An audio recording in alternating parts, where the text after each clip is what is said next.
Welcome, ghosts, ghouls, phantoms, fiends, and friends.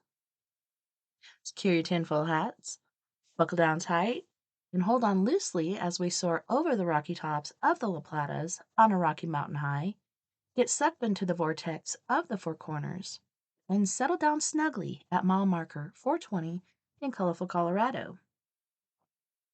It is Saturday, October 22nd, Sunday, October 23rd for those of you across the pond and beyond. Good morning, good afternoon, and good evening to you. And welcome to We Are Paraddox Medias Late Night in the Rockies.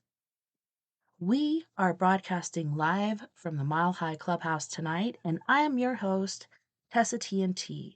And I hope you had an awesome week so far and an awesome beginning to your weekend. Thank you so much for joining us on one of our many outlets.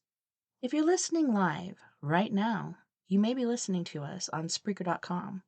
You may also be listening to us on KPNL Radio, which you can find on KPNL Radio at kpnl-db.com, as well as eTalk Radio, which you can find at etalk.tv/radio. If you want to listen to us on your free time, whether you're working it, or working out, or just chopping off some heads, make sure you check us out once again under We Are Paraddox Media at Spreaker, Spotify, Apple Podcasts, Google Podcasts, iTunes, iHeartRadio, Castbox, Tumblr, SoundCloud, TuneIn Radio, Deezer, Podcast Addict, Podcast Chaser, Podvine, and as I said before, eTalk Radio. Make sure you mosey on over to our YouTube channel, as we have been off ground and very active over there. I need to go over and update some thumbnails so it's not so generic, but give us a follow, like us, please subscribe, and make a comment on any video that you may have listened to so far. So tonight, I have a treat for all of my ghost ghouls, gals, guys, phantoms, fiends, and friends. We're gonna do a story time. No, it's not Dracula. We already did that last season. We've moved on to Mary Shelley's Frankenstein, and it's been quite a good story so far. I've been actually enjoying it, and also enjoying the fact that this little pink marker I have in my book is like more than 2/3 through the whole thing.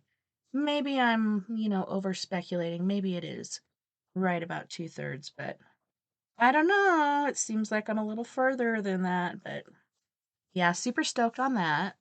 And then after that, we're going to do Reddit. We may do ghost stories or Halloween stories, or I saw strange happenings, but I might wait for strange happenings after the Halloween season. So most likely either ghost stories or Halloween stories on Reddit. Give me a vote over here in the chat room at Spreaker. If you want to come on over, that's where our active chat is. That's where I can respond to you eventually. Especially on storytime nights, it's hard for me to get right to you because I am reading. I may give a shout out or I may see it and answer you. But otherwise, I'm over there in the effects part of it where I press the lightning for each chapter that we've read. But yeah, thank God everybody can take a deep sigh of relief. As I said before, didn't make it through to the quarterfinals of the Face of Horror. And when I went back over there to look, it just keeps sending me to my page and it says Tessa, basically is second in her group. So I made it to second, didn't make it to first, so wasn't good enough to move ahead. But it was fun. I only found out about it 2 days before it kicked off, so they said this is the first year of Face of Horror. So to me, that means there's going to be a second year. And perhaps they won't allow professional wrestlers and such in there that have millions of followers. Because that's a bit unfair. Just might as well give it to the lady in the first place, since she does have a very unfair advantage, but yeah, I got a game plan for next time. I'm set and ready to kick some ass, especially Jason Voorhees' ass. We were supposed to go head to head at Buffalo Bill's house, but I don't know. I'm excited to see. I'm gonna try it on my computer later on tonight after I have a future guest on. Um, Midnight Paranormal, I believe is what they're called. But he's gonna be helping me out tonight, trying to figure out my StreamYard. I've been paying for it for months, and it just I haven't really got around to it. Life's been crazy with deaths in the family and Fern recouping from COVID and kids going back to school and this contest I was in. I was just full fledged handing out flyers, doing everything I could in my power to try to win that thing. But I did pretty good. I went pretty far, a lot further than a lot of people I thought would go further. So, um, yeah, it was fun while it lasted. Maybe next time. So, I'm trying to think, is there anything else? Well, there's all kinds of things going on in the world right now. Like, Putin lost his ever loving mind if he ever had one in the first place. And China, I just read recently, is trying to get the Canadian Air Force on board, which is insane to me. My grandmother was in the Royal Canadian Air Force. And I don't know, just to think about it right now, I'm pretty sure she might be rolling over in her grave. So yeah, it, shit may hit the fan, but for the meantime, I'm just going to try to ignore that fact and try to keep my cool, keep my composure, keep my boat like straight and narrow. Because as I was talking to Chris about last Saturday, a lot of people are going through a lot of stuff these days, especially depression. I actually spent quite a bit of time in my room, alone, cuddled up in my bed, just watching horror flicks or YouTube ghost hunting things or whatnot, just keeping my space from certain people and really thinking a lot about things in my life and where am I going to go from here? What is the game plan? Like I was saying before, with the Face of Horror contest, that really boosted my confidence and got me back out there on the streets talking to people. And we have a full moon ghost hunt if you're in the area of the Four Corners on November 8th. That's the same day as, elections. That's when all the ballots have to be in. That's when let's take a big sigh of relief and let's go ghost hunting. We still haven't settled on a location because nobody's contacted me. I'm blown away because generally I have people pounding down my door. But yeah, we're gonna do a free ghost hunt with all the cool tools. We have a SLS camera, FLIR camera, Periscope 360, REM pod. Um, what is the other thing? A Geiger, a little Geiger counter thing. Um, all kinds of stuff. Dowsing rods. I have two sets of those, and then I have copper rod here that I got from a security job that I did years ago. And I'm planning on making some more dowsing rods out of those and perhaps just selling those at the free ghost hunting thing.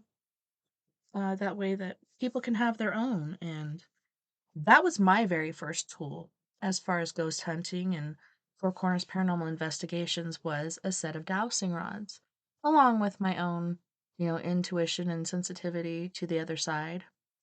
But yeah, I really love those. They're my most favorite tool, and so I'm excited to make some, put my energy into them, and sell those to the masses because this is going to be a big thing. And another thing, I actually did meet so after I went, and this was years ago when my mentor Kat was right before she passed away, and I'm like, all right, I'm gonna hit the streets. I had all kinds of flyers. I went into every single business and talked to people. That's when I realized that on the south side of Main Street, everything basically on that side has some sort of haunting. On the north side of Main Street, everything on that side is kosher. And I've talked to several people about that. And someone was saying to me, perhaps this other side is not haunted because this side was all business, like banks and realty places, food stores, etc., etc., while the other side was bars and brothels and speakeasies and whatever it may have been in its day. A couple of them being some very old hotels. For me, very old is 1800s, you know. So those of you on the East Coast saying, yeah, bah, I get it. You guys have been around a lot longer, but for this area, that's pretty old. And neither one of them will admit to being haunted as far as front desk management, etc. But if you talk to the housekeeping staff, they're the ones with the good stories because they're the ones that have to go into the rooms and clean them and spend more than 10 minutes per room. You know, they have to spend an allotted amount of time in there to get it clean, and so they have some really good stories. The General Palmer is somewhat haunted. The Strater is very haunted. And then there's the Rockford, I believe it is. I'll have to look that up. Rochester. And there's another one too attached to that. Let me see if I could look it up really quick. But that one's haunted as well. The Rango. But that used to be back in the day like a boys' basically home or school, etc. Oh yeah, I forgot I turned off my Wi-Fi. I'm trying not to buffer tonight. I'm trying my damnedest.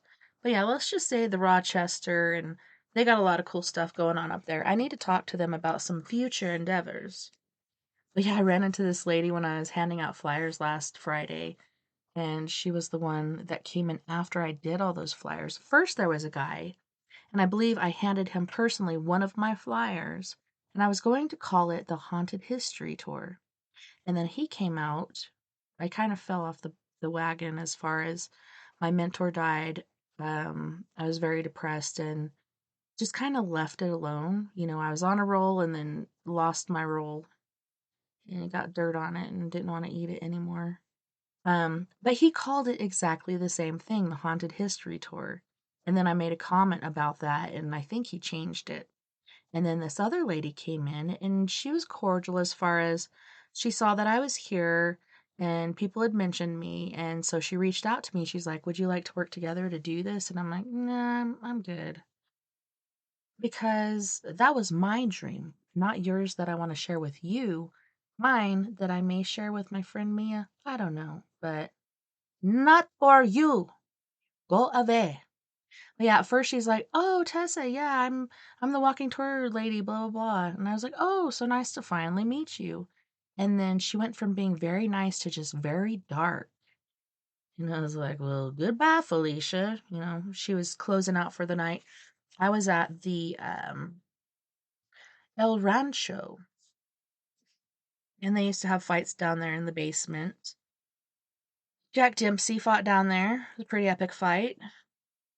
We went down there and did investigation, and we got different things, mostly orbs and shadows. Between the cooler areas, there's a little girl. In the other area where the boxing was happening, there was a Mel entity. And I have a friend named Mel on my team, and she actually, out of all my teammates, she's the one that gets touched the most. And this guy actually deuced her right in her ass. And she's like, "What?" I'm like, "Oh, what's happening? Are you okay?" And she's like, "I just got deuced." Holy shnikes. Fella, keep your hands to yourself. But yeah, that was pretty interesting. So yeah, that's the state of the onion these days. I am going to do, once more, I shall repeat it, a full moon ghost hunt, and it's free! So come on out. The only thing that will cost is the dowsing rods, if you would like to donate, which would be epic. Um, you can donate to our organization, but we are basically a free organization at this point. Someday when we start to do our tours, we'll start charging. If you come as a couple, it's cheaper than coming as an individual, etc. That way we get more people in there, more energy, more experiences. It's going to be awesome.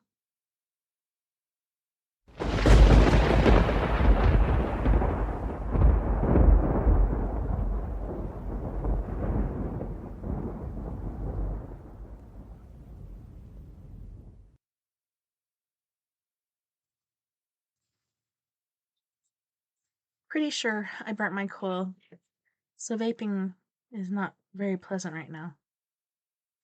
All right, so we are moving right along to our horror classic, Mary Shelley's Frankenstein. Or is it Frankenstein? Day dawned, and I directed my steps towards the town. The gates were open, and I hastened to my father's house. My first thought was to discover what I knew of the murderer, and cause instant pursuit to be made, but I paused when I reflected on the story that I had to tell. A being whom I myself had formed and endued with life had met me at midnight among the precipices of an inaccessible mountain. I remembered also the nervous fever with which I had been seized just at the time that I dated my creation, and which would give an air of delirium to a tale otherwise so utterly improbable. I well knew that if any other had communicated such a relation to me, I should have looked upon it as the ravings of insanity. Besides, the strange nature of the animal who elude all pursuit, even if I were so far credited as to persuade my relatives to commerce it. And then of what use would be pursuit? Who could arrest a creature capable of scaling the overhanging sides of Mount Saleve? These reflections determined me, and I resolved to remain silent. It was about 5 in the morning when I entered my father's house. I told the servants not to disturb my family, and went into the library to attend their usual hour of rising. 6 years had elapsed, passed as a dream but for one indelible trace, and I stood in the same place where I had last embraced my father before my departure for Ingolstadt. Beloved and venerable parents, he still remained to me. I gazed on the picture of my mother which stood over the mantelpiece. It was an historical subject, painted at my father's desire, and represented Caroline Beaufort in an agony of despair, kneeling by the coffin of her dead father. Her garb was rustic and her cheek pale, but there was an air of dignity and beauty that hardly permitted the sentiment of pity. Below this picture was a miniature of William, and my tears flowed when I looked upon him. While I was thus engaged, Ernest entered. He had heard me arrive, and hastened to welcome me. He expressed a sorrowful delight to see me. "Welcome, my dearest Victor," he said. "Ah, I wish you had come 3 months ago, and then you have found us all joyous and delighted. You come to us now to share a misery which nothing can alleviate. Yet your presence will, I hope, revive our father, who seems sinking under his misfortune, and your persuasions will induce poor Elizabeth to cease her vain and tormenting self-accusations. Poor William! He was our darling, and our pride." Tears, unrestrained, fell from my brother's eyes. A sense of mortal agony crept over my frame. Before, I had only imagined the wretchedness of my desolated home. The reality came on me as a new and a not less terrible disaster. I tried to calm Ernest. I inquired more minutely concerning my father, and her I named my cousin. "She most of all," said Ernest, "requires consolation. She accused herself of having caused the death of my brother, and that made her very wretched. But since the murderer has been discovered—" "The murderer discovered? Good God! How can that be? Who could attempt to pursue him? It is impossible. One might as well try to overtake the winds to confine a mountain stream with a straw. I saw him too. He was free last night." "I do not know what you mean," replied my brother, in accents of wonder. "But to us The discovery we have made completes our misery. No one would believe it at first, and even now Elizabeth will not be convinced, notwithstanding all the evidence. Indeed, who would credit that Justine Moritz, who was so amiable and fond of all the family, could suddenly become capable of so frightful, so appalling a crime? Justine Moritz? Poor, poor girl! Is she the accused? But it is wrongful. Everyone knows that. No one believes it, surely, Ernest. No one did at first, but several circumstances came out that have almost forced conviction upon us, and her own behavior has been so confused as to add to the evidence of facts a weight that, I fear, leaves no hope for doubt. But she will be tried today, and you will then hear all. He related that, the morning on which the murder of poor William had been discovered, Justine had been taken ill and confined to her bed for several days. During this interval, one of the servants, happening to examine the apparel she had worn on the night of the murder, had discovered in her pocket the picture of my mother, which had been judged to be the temptation of the murderer. The servant instantly showed it to one of the others, who, without saying a word to any of the family, went to a magistrate, and, upon their disposition, Justine was apprehended. On being charged with the fact, the poor girl confirmed this suspicion in a great measure by her extreme confusion of manner. This was a strange tale, but it did not shake my faith, and I replied earnestly, "You are all mistaken. I know the murderer. Justine, poor good Justine, is innocent." In that instant my father entered. I saw unhappiness deeply impressed on his countenance, but he endeavored to welcome me cheerfully, and after we had exchanged our mournful greeting, would have introduced some other topic than that of our disaster, had not Ernest exclaimed, "Good God, papa! Victor says that he knows who was the murderer of poor William." "We do also, unfortunately," replied father, "for indeed I'd rather have been forever ignorant than have discovered so much depravity and ingratitude in one I valued so highly." "My dear father, you are mistaken. Justine is innocent. If she is, God forbid that she should suffer as guilty. She is to be tried today, and I sincerely hope, that she will be acquitted." This speech calmed me. I was firmly convinced in my own mind that Justine, and indeed every human being, was guiltless of this murder. I had no fear, therefore, that any circumstantial evidence could be brought forward strong enough to convict her. My tale was not one to announce publicity. Its astounding horror would be looked upon as madness by the vulgar. Did any one indeed exist except I, the Creator, who would believe, unless his senses convinced him in the existence of the living monument of presumption and rash ignorance which I had let loose upon the world? We were soon joined by Elizabeth. Time had altered her since I last beheld her. It had endowed her with loveliness surpassing the beauty of her childish years. There was the same candor, the same vivacity, but it was allied to an expression more full of sensibility and intellect. She welcomed me with the greatest affection. "Your arrival, my dear cousin," she said, "fills me with hope. You perhaps will find some means to justify my poor guiltless Justine. Alas, who is safe? If she be convicted of crime, I rely on her innocence as certainly as I do upon my own. Our misfortune is doubly hard to us. We have not only lost the lovely darling boy, but this poor girl, who I sincerely love, is to be torn away by even a worse fate. If she is condemned, I shall know more joy. But she will not. I am sure she will not. And then I shall be happy again, even after the sad death of my little William." She is innocent, my Elizabeth, said I, and that shall be proved. Fear nothing, but let your spirits be cheered by the assurance of her acquittal.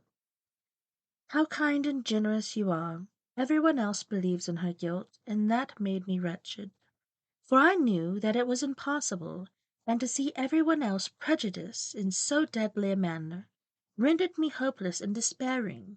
And she wept. Dearest niece, said my father, dry your tears. If she is, as you believe, innocent, rely on the justice of our laws, and the activity with which I shall prevent the slightest shadow of partiality.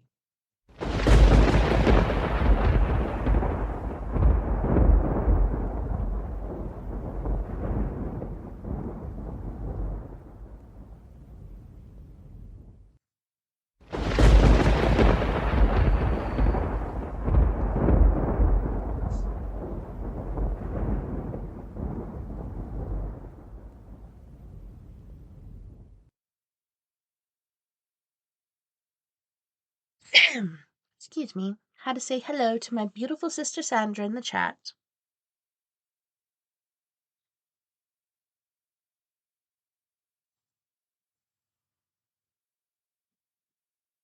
Chapter 8. We passed a few sad hours until 11 o'clock, when the trial was to commence, my father and the rest of the family being obliged to attend as witnesses. I accompanied them to the court. During the whole of this wretched mockery of justice I suffered living torture. It was to be decided whether the result of my curiosity and lawless devices would cause the death of my fellow beings. One a smiling babe, full of innocence and joy; the other far more dreadfully murdered, with every aggravation of infamy that could make the murder memorable in horror. Justine also was a girl of merit, and possessed qualities which promised to render her life happy. Now all was to be obliterated in an ignominious grave, and I the cause. 1,000 times rather would I have confessed myself guilty of the crime ascribed to Justine. But I was absent when it was committed, and such a declaration would have been considered as the ravings of a madman, and would not have exculpated her who suffered through me. The appearance of Justine was calm. She was dressed in mourning, and her countenance, always engaging, was rendered by the solemnity of her feelings exquisitely beautiful. Yet she appeared confident in innocence, and did not tremble, although gazed on and execrated by thousands. For all the kindness which her beauty might otherwise have excited was obliterated in the minds of the spectators by the imagination of the enormity she was supposed to have committed.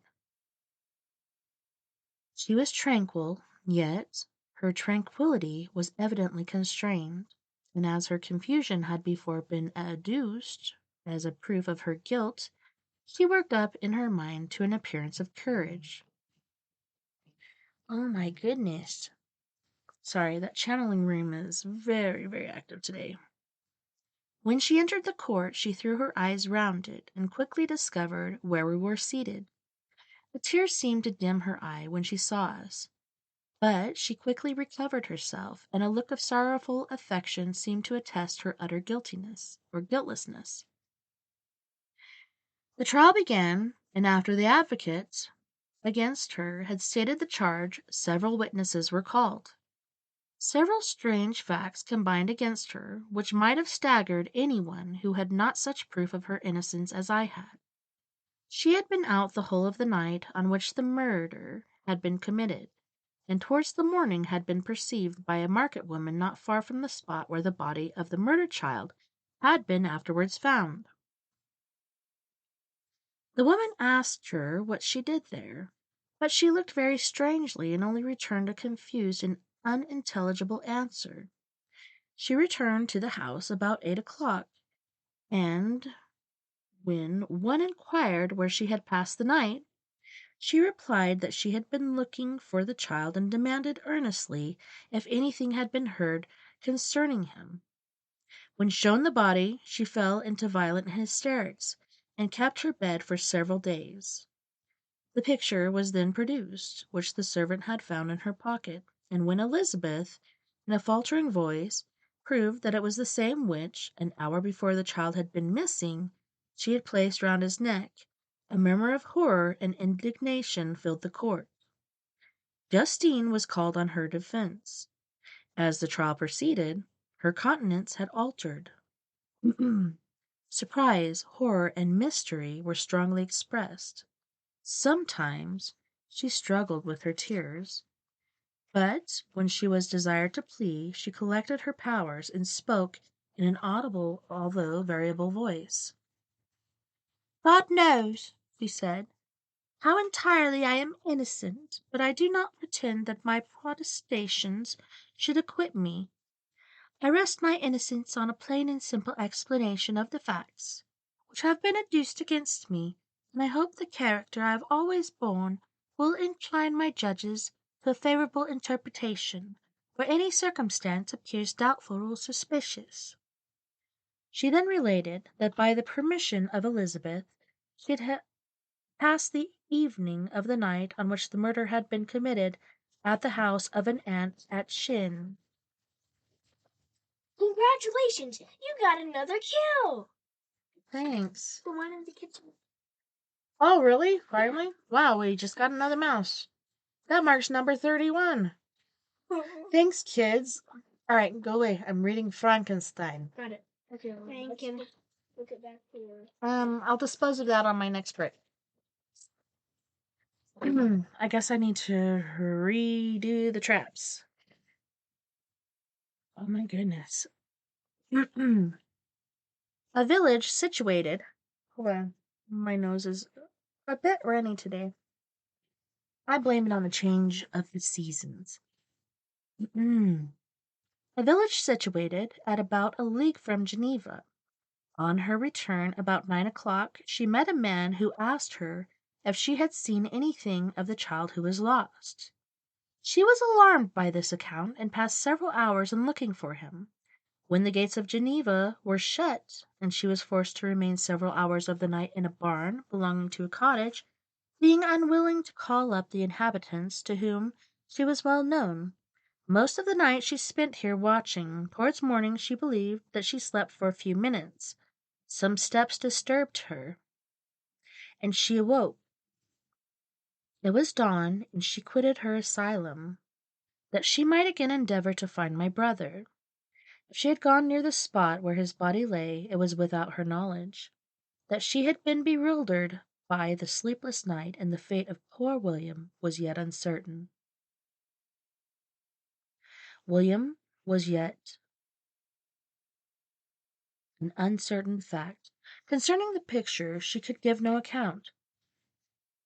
"I know," continued the unhappy victim, "how heavily and fatally this one circumstance weighs against me, but I have no power of explaining it, and when I have expressed my utter ignorance, I am only left to conjecture concerning the probabilities by which it might have been placed in my pocket. But here also I am checked. I believe that I have no enemy on earth, and none surely would have been so wicked as to destroy me wantonly. Did the murderer place it there? I know of no opportunity afforded him for so doing. Or if I had, why should he have stolen the jewel, part with it again so soon? I commit my cause to the justice of my judges, yet I see no room for hope. I beg permission to have a few witnesses examined concerning my character, and if their testimony shall not overweigh my supposed guilt, I must be condemned, although I would pledge my salvation on my innocence." Several witnesses were called, who had known her for many years, and they spoke well of her, but fear and hatred of the crime of which they supposed her guilt rendered them timorous and unwilling to come forward. Elizabeth saw even this last resource. Her excellent dispositions and irreproachable conduct about to fell the accused, when, although violently agitated, She desired permission to address the court. "I am," she said, "the cousin of the unhappy child who was murdered, or rather his sister, for I was educated by and have lived with his parents ever since, and even long before his birth. It may therefore be judged indecent in me to come forward on this occasion, but when I see a fellow creature about to perish through the cowardice of her pretended friends, I wish to be allowed to speak, that I may say what I know of her character. I am well acquainted with the accused. I have lived in the same house with her at one time or 5, and at another time for nearly 2 years. During all that period she appeared to me the most amiable and benevolent of human creatures. She nursed Madame Frankenstein, my aunt, in her last illness with the greatest affection and care, and afterwards attended her own mother during a tedious illness, in a manner that excited the admiration of all who knew her. After which again she lived in my uncle's house, where she was beloved by all the family. She was warmly attached to the child who is now dead, and acted towards him like a most affectionate mother. For my own part, I do not hesitate to say that, notwithstanding all the evidence produced against her, I believe and rely on her perfect innocence. She had no temptation for such an action as to the bauble on which the chief proof rests. If she had earnestly desired it, I should have willingly give it to her. So much do I esteem and value her." A murmur of approbation followed Elizabeth's simple and powerful appeal, but it was excited by her generous interference, and not in favour of poor Justine, on whom the public indignation was turned with renewed violence, charging her with the blankest ingratitude. She herself wept as Elizabeth spoke, but she did not answer. My own agitation and anguish was extreme during the whole trial. I believed in her innocence, and I knew it.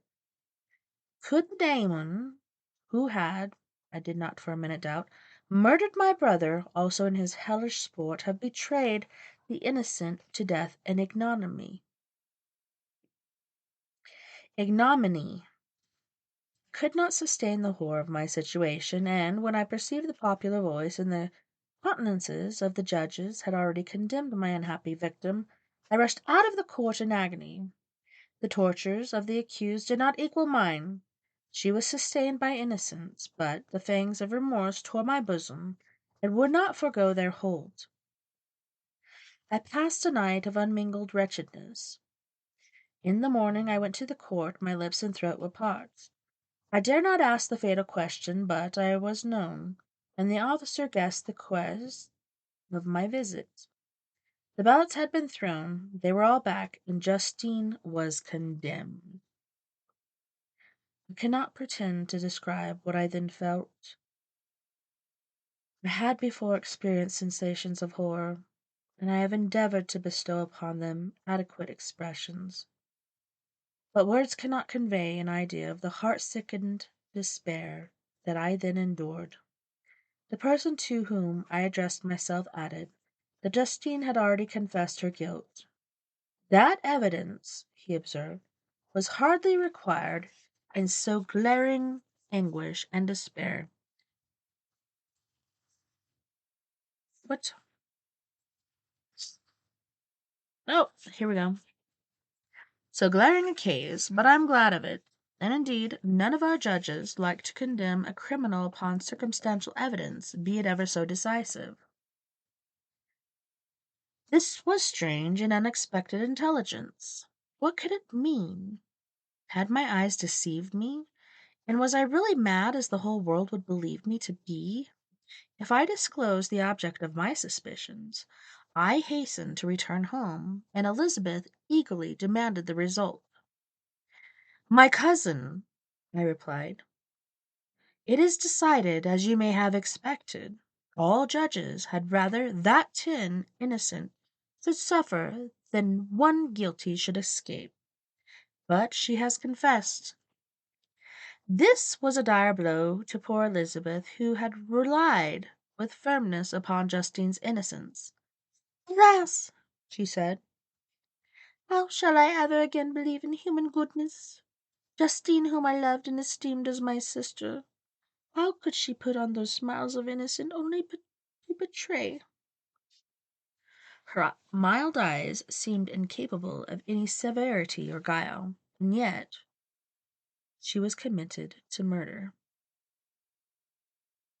Soon after, we heard that the poor victim had expressed a desire to see my cousin. My father wished her not to go, but she said that he left it to her own judgment and feelings to decide. "Yes," said Elizabeth, "I will go, although she is guilty, and you, Victor, shall accompany me. I cannot go alone." The idea of this visit was torture to me, yet I could not refuse. We entered the gloomy prison chamber and beheld Justine sitting on some straw at the farther end. Her hands were manacled, and her head rested on her knees. She rose on seeing us enter, and when we were left alone with her, she threw herself at the feet of Elizabeth, weeping bitterly. My cousin wept also. "Oh, Justine," she said, "why did you rob me of my last consolation? I relied on your innocence, and although I was then very wretched, I was not so miserable as I am now." "And do you also believe that I am so very, very wicked? Do you also join with my enemies to crush me, to condemn me as a murderer?" Her voice was suffocated with sobs. "Rise, my poor girl," said Elizabeth. "Why do you kneel if you are innocent? I am not one of your enemies. I believed you guiltless, notwithstanding every evidence. Even I heard that you had yourself declared your guilt. That report you say is false, and be assured, dear Justine, that nothing can shake my confidence in you for a moment. But your own confession." "Did confess, but I confessed a lie. I confessed that I might obtain absolution. But now that the falsehood lies heavier at my heart than all the other sins, the God of heaven forgive me. Ever since I was condemned, my confessor was besieged me. He threatened and menaced until I almost began to think that I was the monster that he said I was. He threatened me excommunication and hellfire in my last moments if I continued to objurgate. Dear lady, I had none to support me. All looked on me as a wretch doomed to ignominy and perdition. What could I do? In an evil hour I subscribed to a lie, and now only am I truly miserable." She paused weeping, and then continued. "I thought with horror, my sweet lady, that you should believe your Justine, whom your blessed aunt had so highly honored, and whom you loved, was a creature capable of crime which none but the devil himself could have perpetrated. Dear William, dearest blessed child, I soon shall see you again in heaven, where we shall all be happy, and that consoles me, going as I am to suffer ignominy and death. Oh, Justine, forgive me for having for one moment distrusted you. Why did you confess? But do not mourn, dear girl, do not fear. I will proclaim, I will prove your innocence. I will melt the stony hearts of your enemies by the tears and prayers. You shall not die. You, my playfellow, my companion, my sister, perish on the scaffold? No, no, I never could survive this horrible misfortune." Justine shook her head mournfully. "I do not fear to die," she said. "The pang is past. God raises my weakness and gives me courage to endure the worst. I leave a sad and bitter world, and if you remember me and think of me as you once utterly condemned, I am resigned to the fate awaiting me. Learn from me, dear lady, to submit in patience to the will of heaven." During this conversation, I had retired to the corner of the prison room, where I could conceal the horrid anguish that possessed me. Despair! Who dared talk of that? Poor victim, who on the morrow was to pass the awful boundary between life and death, felt not, as I did, such deep and bitter agony. I gnashed my teeth and ground them together, uttering a groan that came from my innermost soul. Justine started when she saw who it was. She approached me and said, "Dear sir, you are very kind to visit me. You, I hope, do not believe that I am guilty." I could not answer. "No, Justine," said Elizabeth. "He is more convinced of your innocence than I was, for even when he heard that you had confessed, he did not credit it. I truly thank him. In these last moments I feel the sincerest gratitude towards those who think of me with kindness. How sweet is the affection of others to such a wretch as I am! It removes more than half of my misfortune, and I feel as if I could die in peace, now that my innocence is acknowledged by you, dear lady, and your cousin." Thus the poor sufferer tried to confront others and herself. She indeed gained the resignation she desired, but I, the true murderer, felt the never-dying worm alive in my bosom, which allowed of no hope or consolation. Elizabeth also wept and was unhappy, but hers also was the misery of innocence, which, like a cloud that passed over the fair moon, for a while hides, but cannot tarnish its bright anguish and despair. See, it keeps seeming like, okay, it's brightness. Okay. Anguish and despair had penetrated into the core of my heart. I bore a hell within me which nothing could extinguish. We stayed several hours with Justine, and it was with great difficulty that Elizabeth could tear herself away.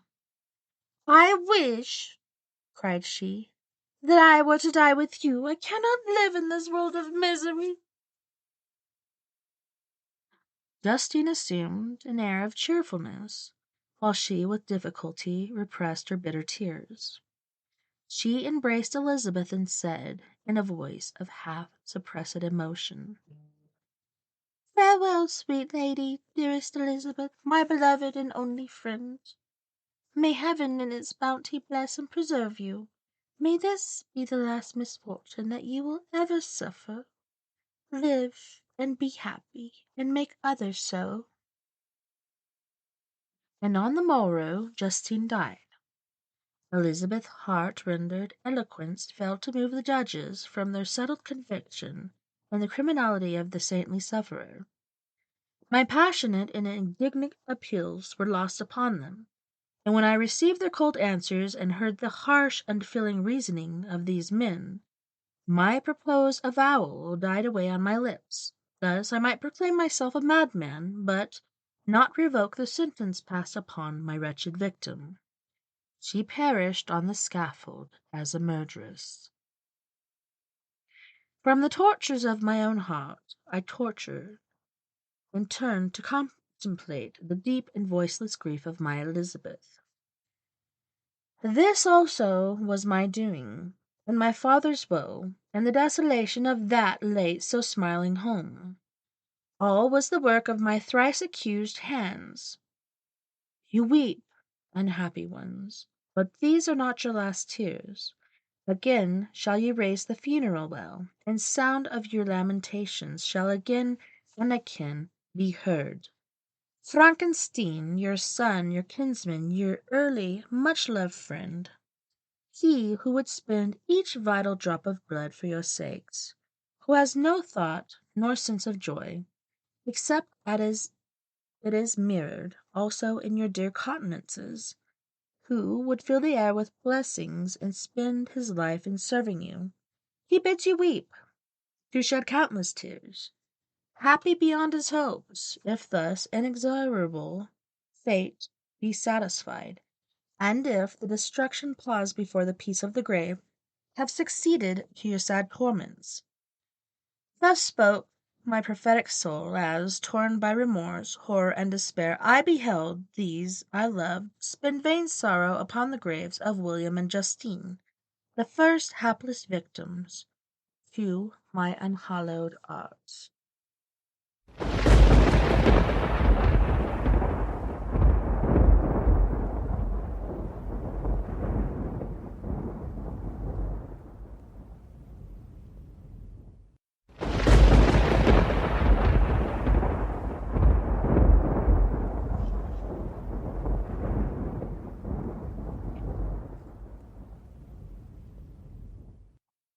Well, on that note, boys and girls, let's go to our first music break. On this break, we have Miss Mia Savage, Antidote for Savages. And guess what? Surprise, surprise. We're going to go into the paranormal tomorrow night with Miss Mia Savage. I'm so excited. This is going to actually be a show that is for a Halloween marathon for eTalk Radio. And so we will be live on that station. So I'll not only be using a Spreaker, but I'll also be using Butt. We're going to do it in the Butt.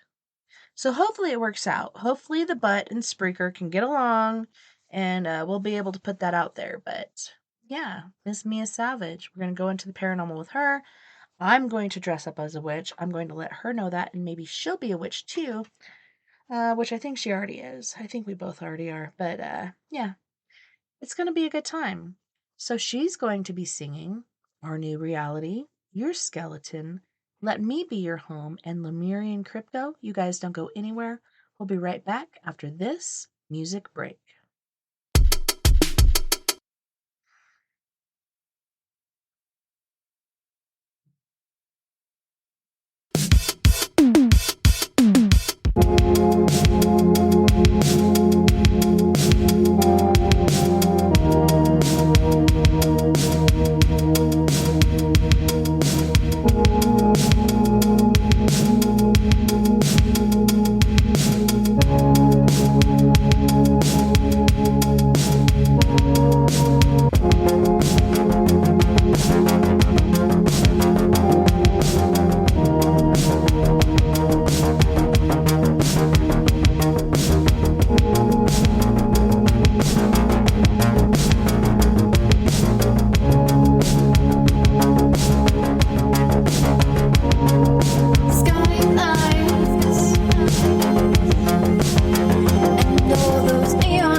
All the shit that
was going like this. Okay, so you went down to Kenzie's house to bring her 8 pieces of bread. Yeah.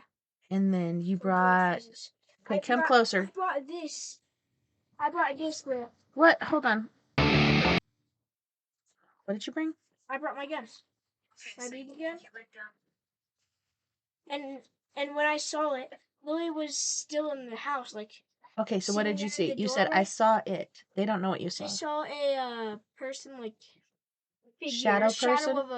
The shadow of a person. Like, I could see the shadow on the ground. Mm-hmm. And it went, like... I couldn't see it anymore because it went back. But I could kind of see it a little bit because of the moonlight, and I was just moving slowly.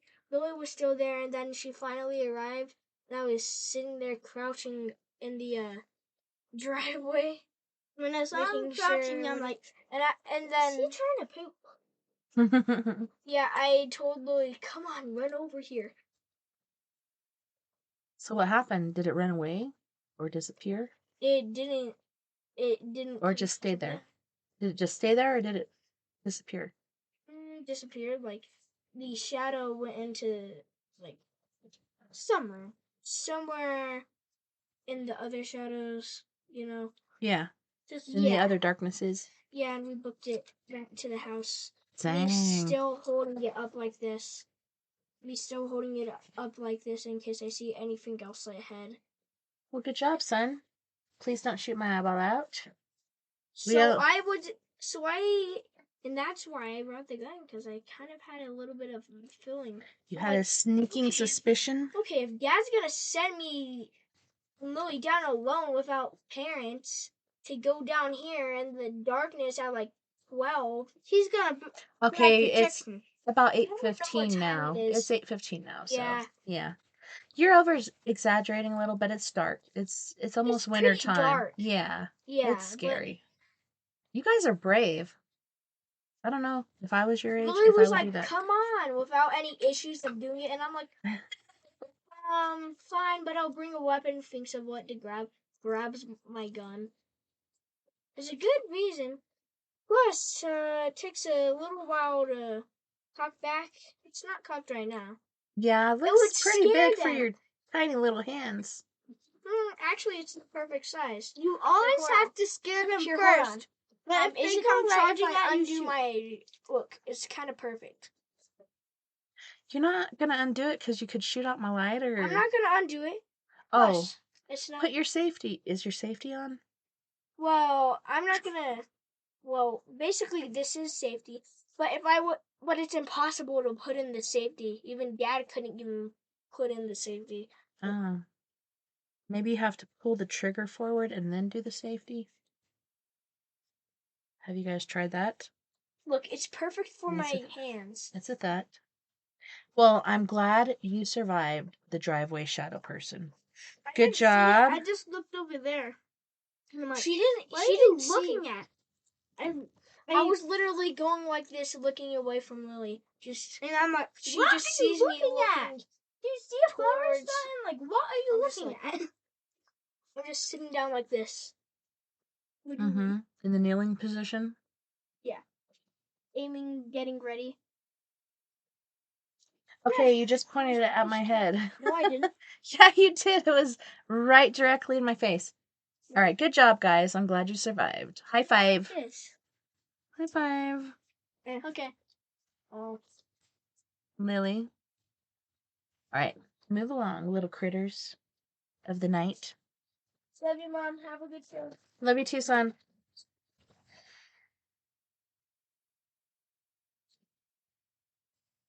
Well, you heard it here.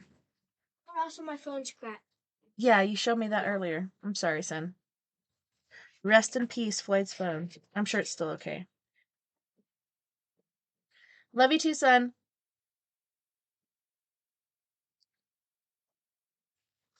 So yeah, as they complained, their father made them take 8 pieces of bread down to their sister's house, and therefore they ran into a scary little shadow person. I wouldn't directly say little, although I just did, but they ran into a shadow person. That's pretty scary for a couple little kids. But what more should I expect from my other half? All right, guys, so that was Miss Mia Savage with Antidote for Savages, with all of our awesome songs, ending with Lemurian Crypto, which is perfect. I love that. Like when I used to do Dracula. I love that one for the show because it just had that little like creepy vibe. And then yeah, for Frankenstein too, because this has been pretty creepy. I've been really enjoying it though. Like I think with the Dracula, I don't know, maybe it's the writer or something, but it just seemed like okay, when you're on radio, you're supposed to paint a picture with your words. When you're a writer, you're supposed to do the same thing, but I think Bram Stoker might have been a little long-winded. I was very into it, but not as much as I am with Mary Shelley. Like, I don't know, we're kind of clicking a bit better. So give me a moment as I take one more drag off of my vape, and we shall continue with Chapter 9.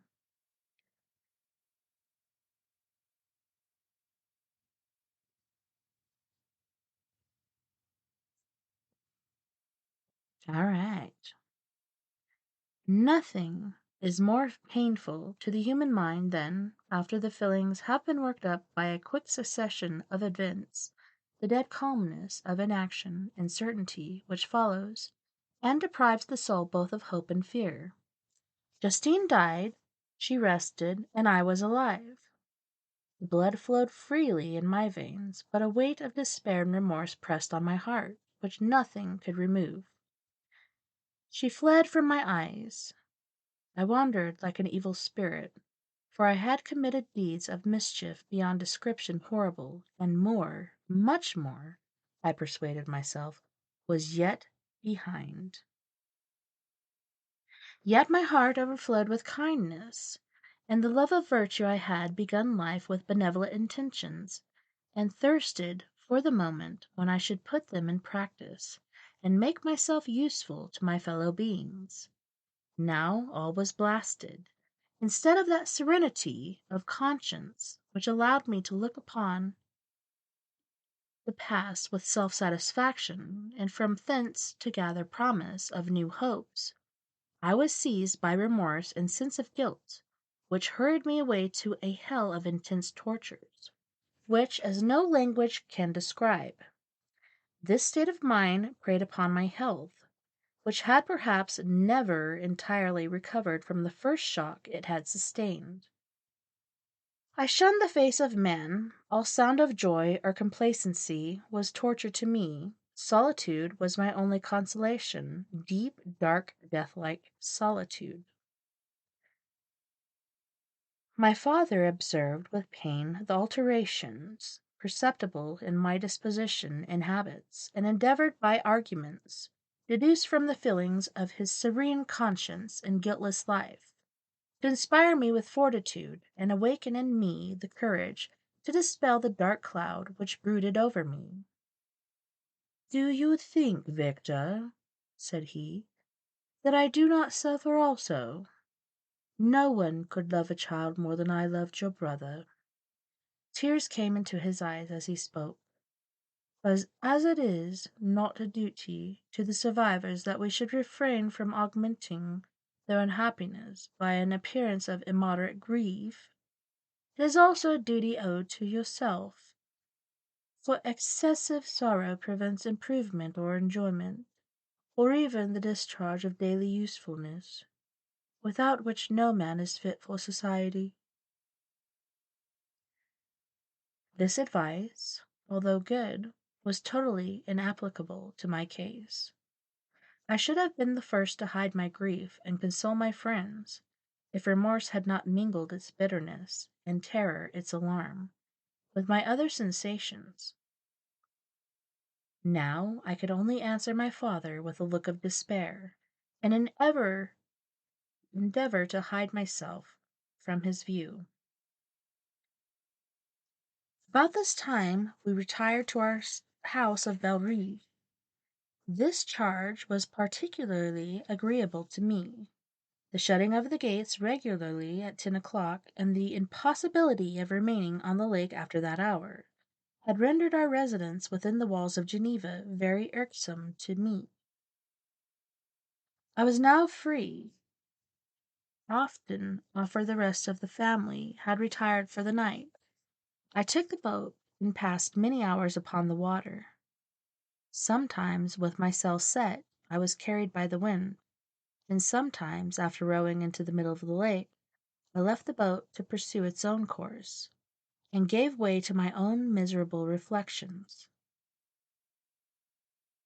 I was often tempted, when all was at peace around me, and I the only unquiet thing that wandered, restless in a sense of beautiful and heavenly, if I except some bat, or the frog, whose harsh and interrupted croak was heard only when I approached the shore, often, I say, I was tempted to plunge into the silent lake, that the waters might close over me and my calamities forever. But I was restrained when I thought of the heroic and suffering Elizabeth, whom I tenderly loved, and whose existence was bound up in mine. I thought also of my father and surviving brother. Should I by my base desertion leave them exposed and unprotected to the malice of the fiend whom I had let loose among them? At these moments I wept bitterly, and wished that peace would revisit my mind, only that I might afford them consolation and happiness. But that could not be. Remorse extinguished every hope.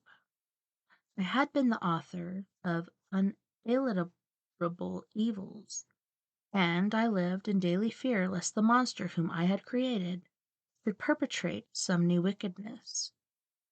I had an obscure feeling that all was not over, and that he would still commit some signal crime, which by its enormity should almost efface the recollection of the past.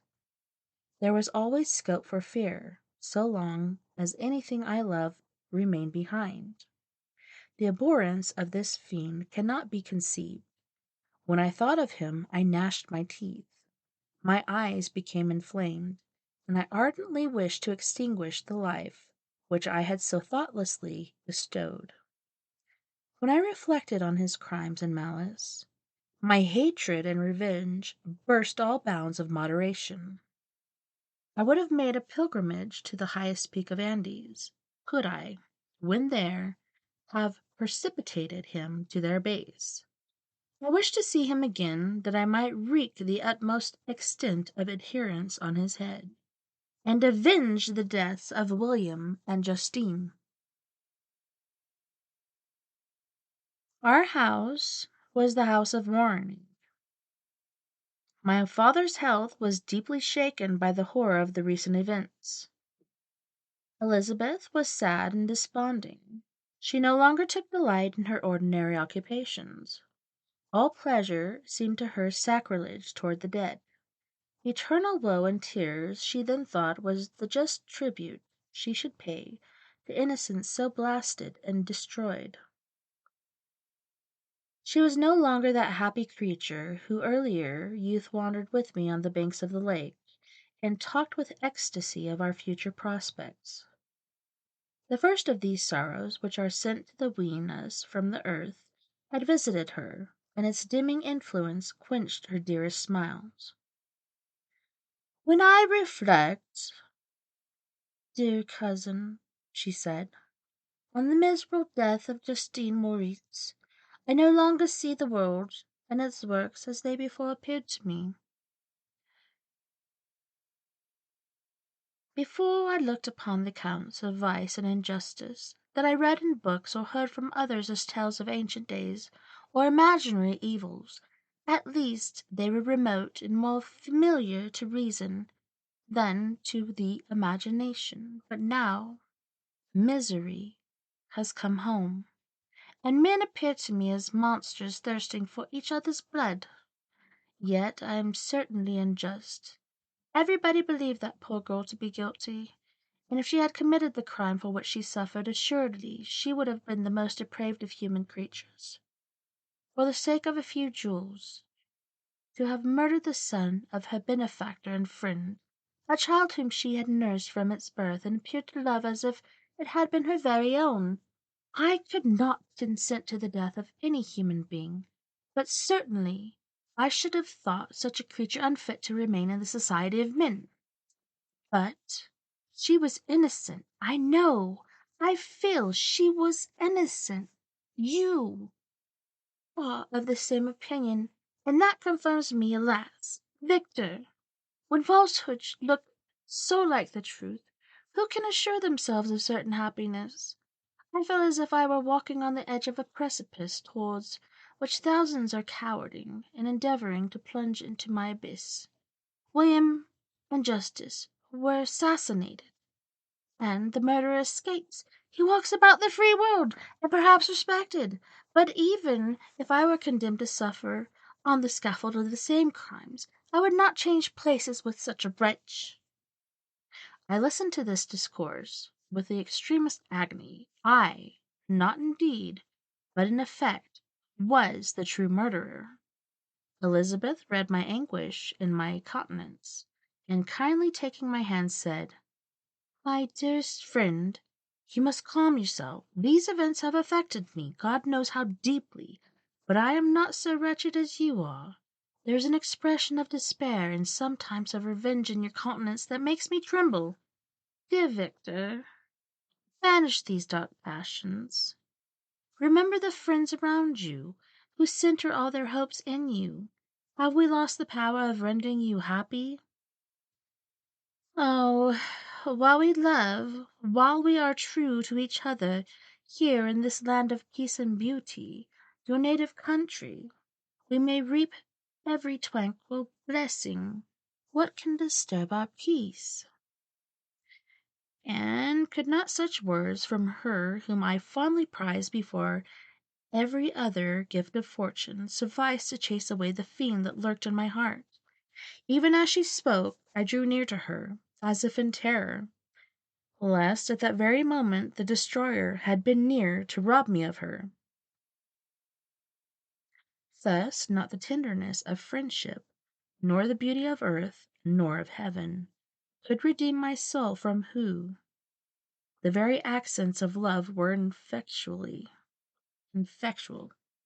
I was encompassed by a cloud which no beneficial influence could penetrate. The wounded deer dragged its fainting limbs to some untrodden brake, there to gaze upon the arrow which had pierced it, and to die was but a type of me. Sometimes I could cope with the sullen despair that overwhelmed me, but sometimes the whirlwind passions of my soul drove me to seek my bodily exercise, and, by a change of place, some relief from my intolerable sensations. It was during an access of this kind that I suddenly left my home, and bending my steps toward the near Alpine valleys, sought in the magnificence, the eternity of such scenes, to forget myself and my ephemeral, because human, sorrows. My wanderings were directed towards the valley of Chamonix. I had visited it frequently during my boyhood. 6 years had passed since then. I was a wreck. But naught had changed in those savage and enduring scenes. I performed the first part of my journey on horseback. I afterwards hired a mule, as the more sure-footed and least liable to receive injury on these rugged roads. The weather was fine. It was about the middle of the month of August, nearly 2 months after the death of Justine, that miserable epoch from which I dated all my woe. The weight upon my spirit was sensibly lightened as I plunged yet deeper in the ravine of Arve. The immense mountains and precipices that overhung me on every side, the sound of the river raging among the rocks, and the dashing of the waterfalls around, spoke of a powerful, mighty as omnipotence, and I ceased to fear or to bend before any being less almighty than that which had created and ruled the elements, here displayed in their most terrific guise. Still, as I ascended higher, the valley assumed a more magnificent and astonishing character. Ruined castles hanging on the precipices of piny mountains, the impetuous Arve, and cottages every here and there peeping forth from among the trees, formed a scene of singular beauty. But it is augmented and rendered sublime by the almighty Alps, whose white and shining pyramids and domes towered above all, as belonging to another earth, the inhabitants of another race of beings. I passed the bridge of Plezier, where the ravine which the river forms opened before me, and I began to ascend the mountain that overhangs it. Soon after I entered the valley of Chamonix. This valley is more wonderful and sublime, but not so beautiful and picturesque as that of Sèvres, through which I had just passed. The high and snowy mountains were its immediate boundaries, but I saw no more ruined castles and fertile fields. Immense glaciers approached the road. I heard the rumbling thunder of the falling avalanche, and marked the smoke of its passage. Mont Blanc, the supreme and magnificent Mont Blanc, raised itself from the severe surrounding aiguilles, and its tremendous dome overlooked the valley. A tingling, long-lost sense of pleasure often came across me during this journey. Some turn in the road, some new object suddenly perceived and recognized, reminded me of days gone by, and were associated with the light-hearted gaiety of boyhood. The very winds whispered in soothing accents, and maternal nature bade me weep no more. Then again the kindly influence ceased to act. I found myself fettered again to grief, and indulging in all misery of reflection.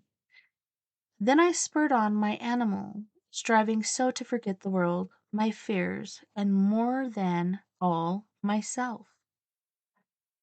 Or, in a more desperate fashion, I alighted and threw myself on the grass, weighed down by horror and despair.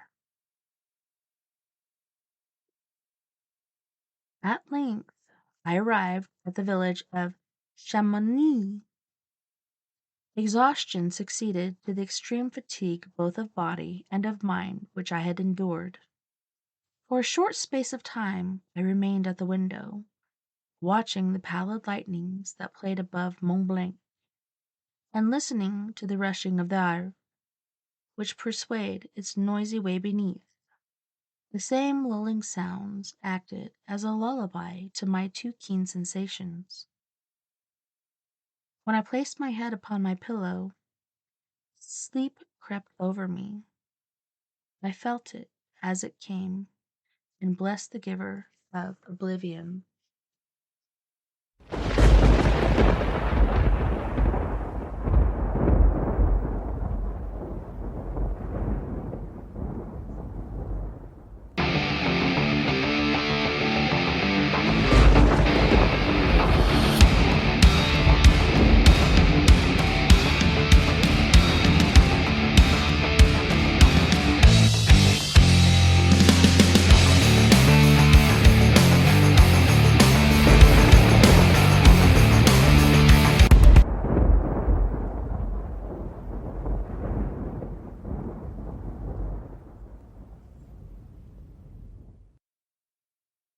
My apologies.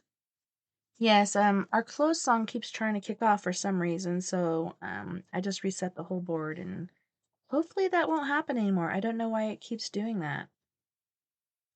Anywho's, here we find ourselves at chapter 10. Oh, this is a long and arduous chapter. Let's see if we can get through it before the next hour. I spent the following day roaming through the valley. I stood beside the sources of the Averium, which take their rise in a glacier that, with slow pace, is advancing down from the summit of the hills to barricade the valley. The abrupt sides of vast mountains were before me. The icy wall of the glacier overhung me. A few shattered pines were scattered around, and the solemn silence of this glorious presence chamber of imperial nature was broken only by the brawling waves of the fall of some vast fragment, the thunder sound of the avalanche or the cracking, reverberating along the mountains, of the accumulated ice which, through the silent working of immutable laws, was even and anon rent and torn, as if it had been but a plaything in their hands. This sublime and magnificent scenes afforded me the greatest consolation that I was capable of receiving. They elevated me from all littleness of feeling, and although they did not remove my grief, they subdued and tranquillized it. In some degree, also, they diverted my mind from the thoughts over which I had brooded for the last month.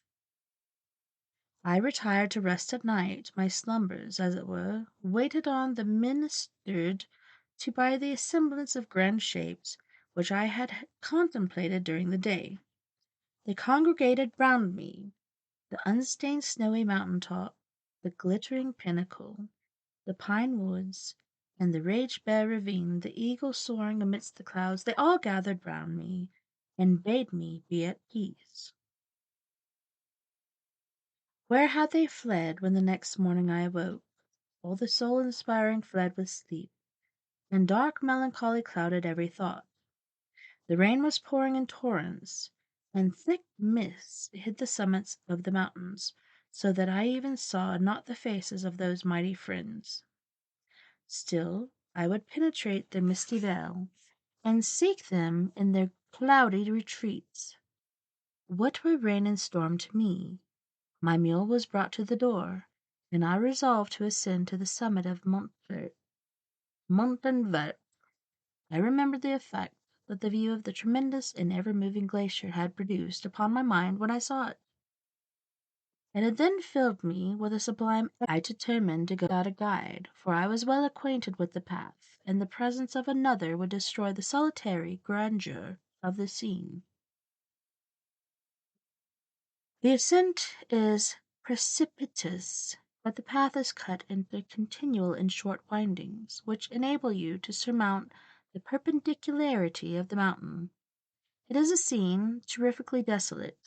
In a thousand spots the traces of the winter avalanche may be perceived, where trees lie broken and strewed on the ground, some entirely destroyed, others bent, leaning upon the jutting rocks of the mountain, or transversely upon other trees. The path, as you ascend higher, is intersected by ravines of snow, down which stones continually roll from above.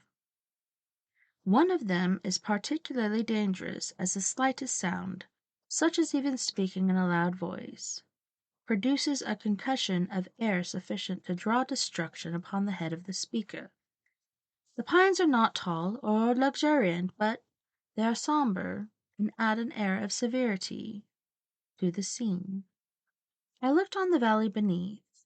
Vast mists were rising from the rivers which ran through it and curling in thick wreaths around the opposite mountains, whose summits were hid in the uniform clouds, while rain poured from the dark sky, and added to the melancholy impression I received from the objects around me. Alas! Why does man boast of sensibilities superior to those apparent in the brute? It only renders them more necessary beings. If our impulses were confined to hunger, thirst, and desire, we might be nearly free.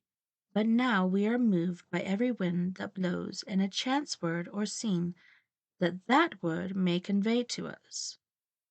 We rest. A dream has power to poison sleep. We rise. When wandering, thought pollutes the day.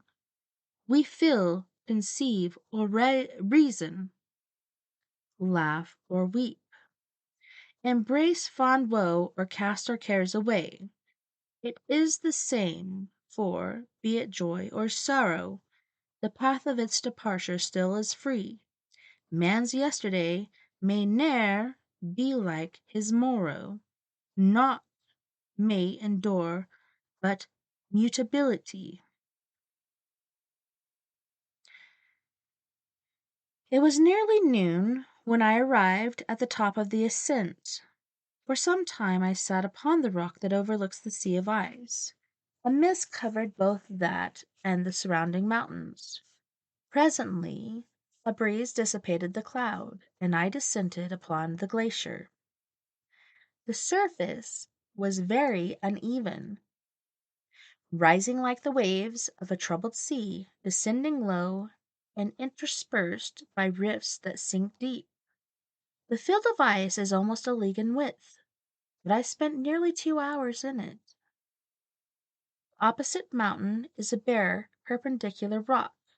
From the side where I now stood, Mountain Vert was exactly opposite, at the distance of a league, and above it rose Mont Blanc, in awful majesty. I remained in a recess of the rock, gazing on this wonderful and stupendous scene. The sea, or rather the vast river of ice, wound among its dependent mountains, whose aerial summits hung over its recesses.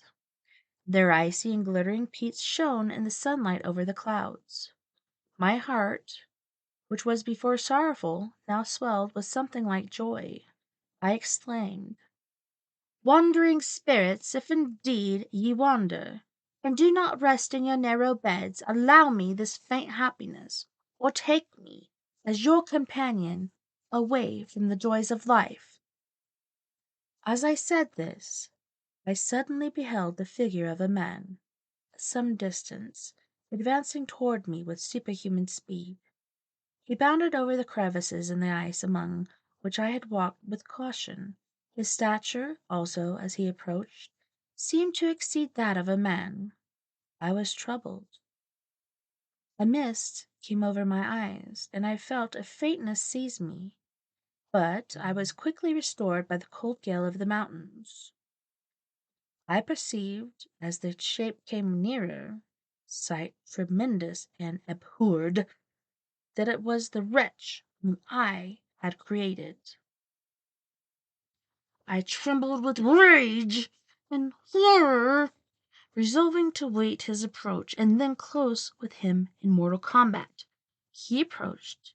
His countenance bespoke bitter anguish, combined with disdain and malignity, while its unearthly ugliness rendered it almost too horrible for human eyes. But I scarcely observed this.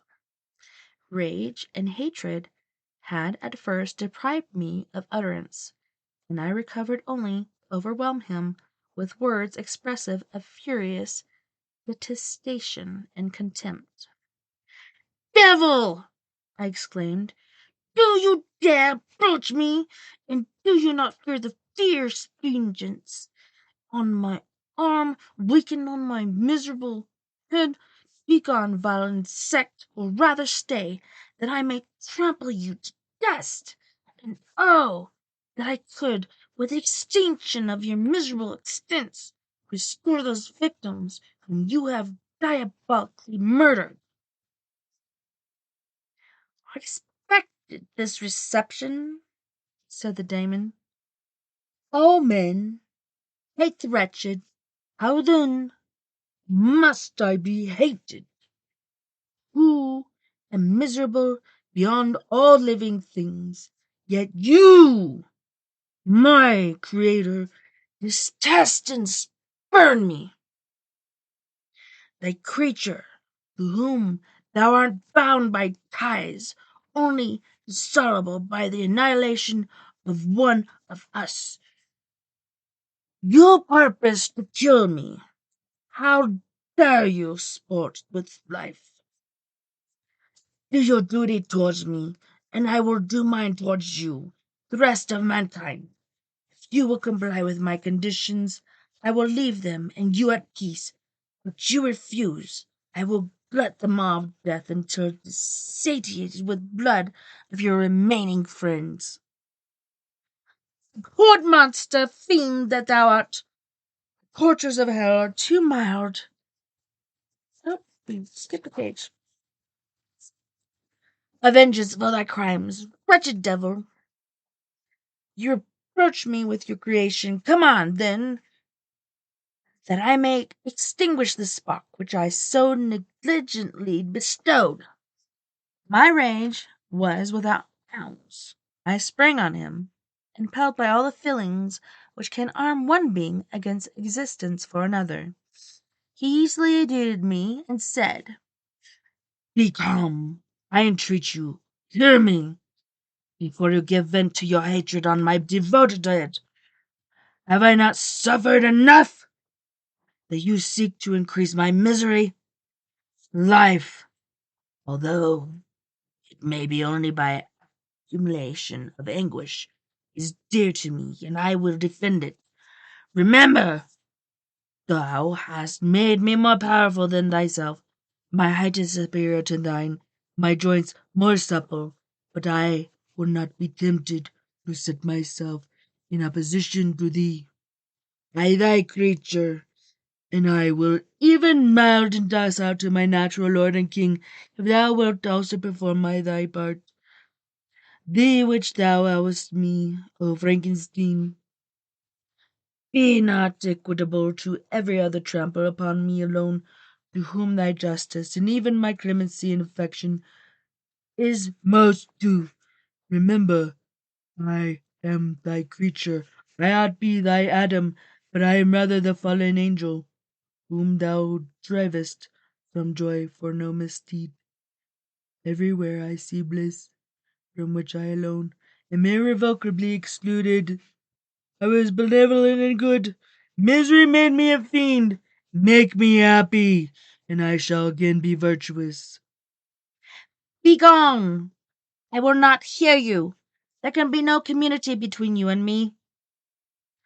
We are enemies. Begone, or let us try our strength in a fight in which one must fall. How can I move me? How can I move thee? Will no entreaties cause thee to turn favourable eye upon thy creature, who employs thy goodness and compassion? Believe me, Frankenstein, I was benevolent. My good soul glowed with love and humanity, but I am not alone, miserably alone. I should go back to that voice, huh? You, my creator. Just kidding. You, my creator, abhor me. What hope can I gather from your fellow creatures, who owe me nothing? They spurn and hate me. The desert mountains and dreary glaciers are my refuge. I have wandered here many days. The crevices of ice, which I only do not fear, are a dwelling to me, and the only one which man does not grudge. These bleak skies I hail, for they are kinder to me than your fellow beings. If the multitude of mankind knew of my existence, they would do as you do, and arm themselves for your destruction, my destruction. Shall I not then hate them who abhor me? I will keep no terms with my enemies. I am miserable, and they shall share my wretchedness. Yet it is in your power and recompense me, and deliver them from an evil which only remains for you to make so great. Then not only you and your family, but thousands of others, shall be swallowed up in the whirlwinds of a rage. Let your compassion be moved, and do not disdain me. Listen to my tale. When you have heard that, abandon or commensurate me, as you shall judge that I deserve. But hear me, the guilty are allowed, by human laws, bloody as they are, to speak in their own defence before they are condemned. Listen to me, Frankenstein. You accuse me of murder, and yet you would, with a satisfied conscience, destroy your own creature. Oh, praise the eternal justice of man! Yet I ask you not to spare me. Listen to me, and then, if you can, and if you will, destroy the work of your hands. Why do you call to me remembrance? I rejoined. Circumstances of which I shudder to reflect, that I had been the miserable origin and author. Cursed be the day, poor devil, in which you first saw light. Cursed, although I curse myself, Be the hands that formed you. You have made me wretched beyond expression. You have left me no power to consider whether I am just to you or not. Begone! Relieve me from the sight of your detested form." "Thus I relieve thee, my creator," he said, and placed his hated hands before my eyes, which I flung from me with violence. "Thus I take thee sight, which you abhor. Still thou canst listen to me and grant me thy compassion. By the virtues that I once proposed and possessed, I demand this from you. Hear my tale. It is long and strange, and the temperature of this place is not fitting to your fine sensations. Come to the hut upon the mountain. The sun is yet high in the heavens. Before it descends to hide itself beyond yon snowy precipices and illuminate another world, you will have heard my story and can decide. On you it rests, whether I quit forever neighborhood of man and lead a harmless life, or become the scourge of your fellow creatures and the author of your own speedy ruin." As he said this, he led the way across the ice. I followed. My heart was full, and I did not answer him, but as I proceeded, I weighed the various arguments that he had used, and determined at least to listen to his tale. I was partly urged by curiosity, and compassion confirmed by resolution. I had hitherto supposed him to be the murderer of my brother, and I eagerly sought a confirmation or denial of his opinion. For the first time, also, I felt that the duties of a creator towards this creature were, and that I ought to render him happy before I complained of his wickedness. These motives urged me to comply with his demands. We crossed the ice, therefore, and ascended the opposite rock. The air was cold, and the rain again began to descend. We entered the hut, the fiend with an air of exultation, I with a heavy heart and depressed spirits. But I consented to listen, and seating myself by the fire which my odious companion had lighted, he thus began his tale.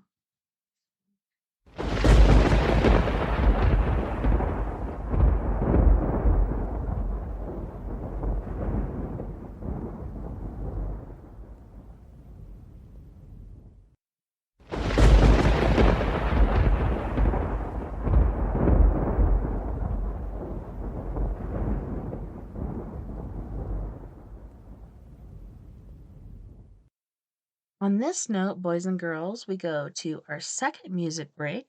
Miss Mia Savage with Antidote for Savages with Bottom Line, Singing to Your Grave, Bury Me in Heaven, which is one of my favorites. And Not a Phase. You guys don't go anywhere. We'll be right back after this music break.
choice right now between fear and love.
Welcome back, and thank you so much for hanging out on We Are Paraddox Medias Late Night in the Rockies. I was just sending some pics of my awesome makeup.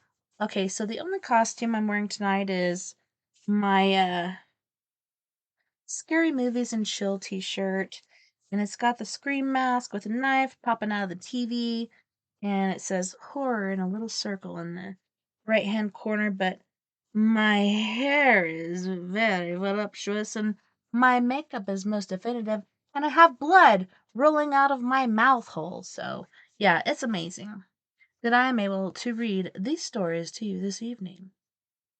I know it was kind of weird, like at some point, like the stuff I was putting in the corners of my mouth, I could taste it, and it tasted like blood. It tasted like blood. And then the next couple times I applied it, it started to numb my mouth. And so I'm like, what exactly is in this stuff? I don't know. It's kind of freaking me out.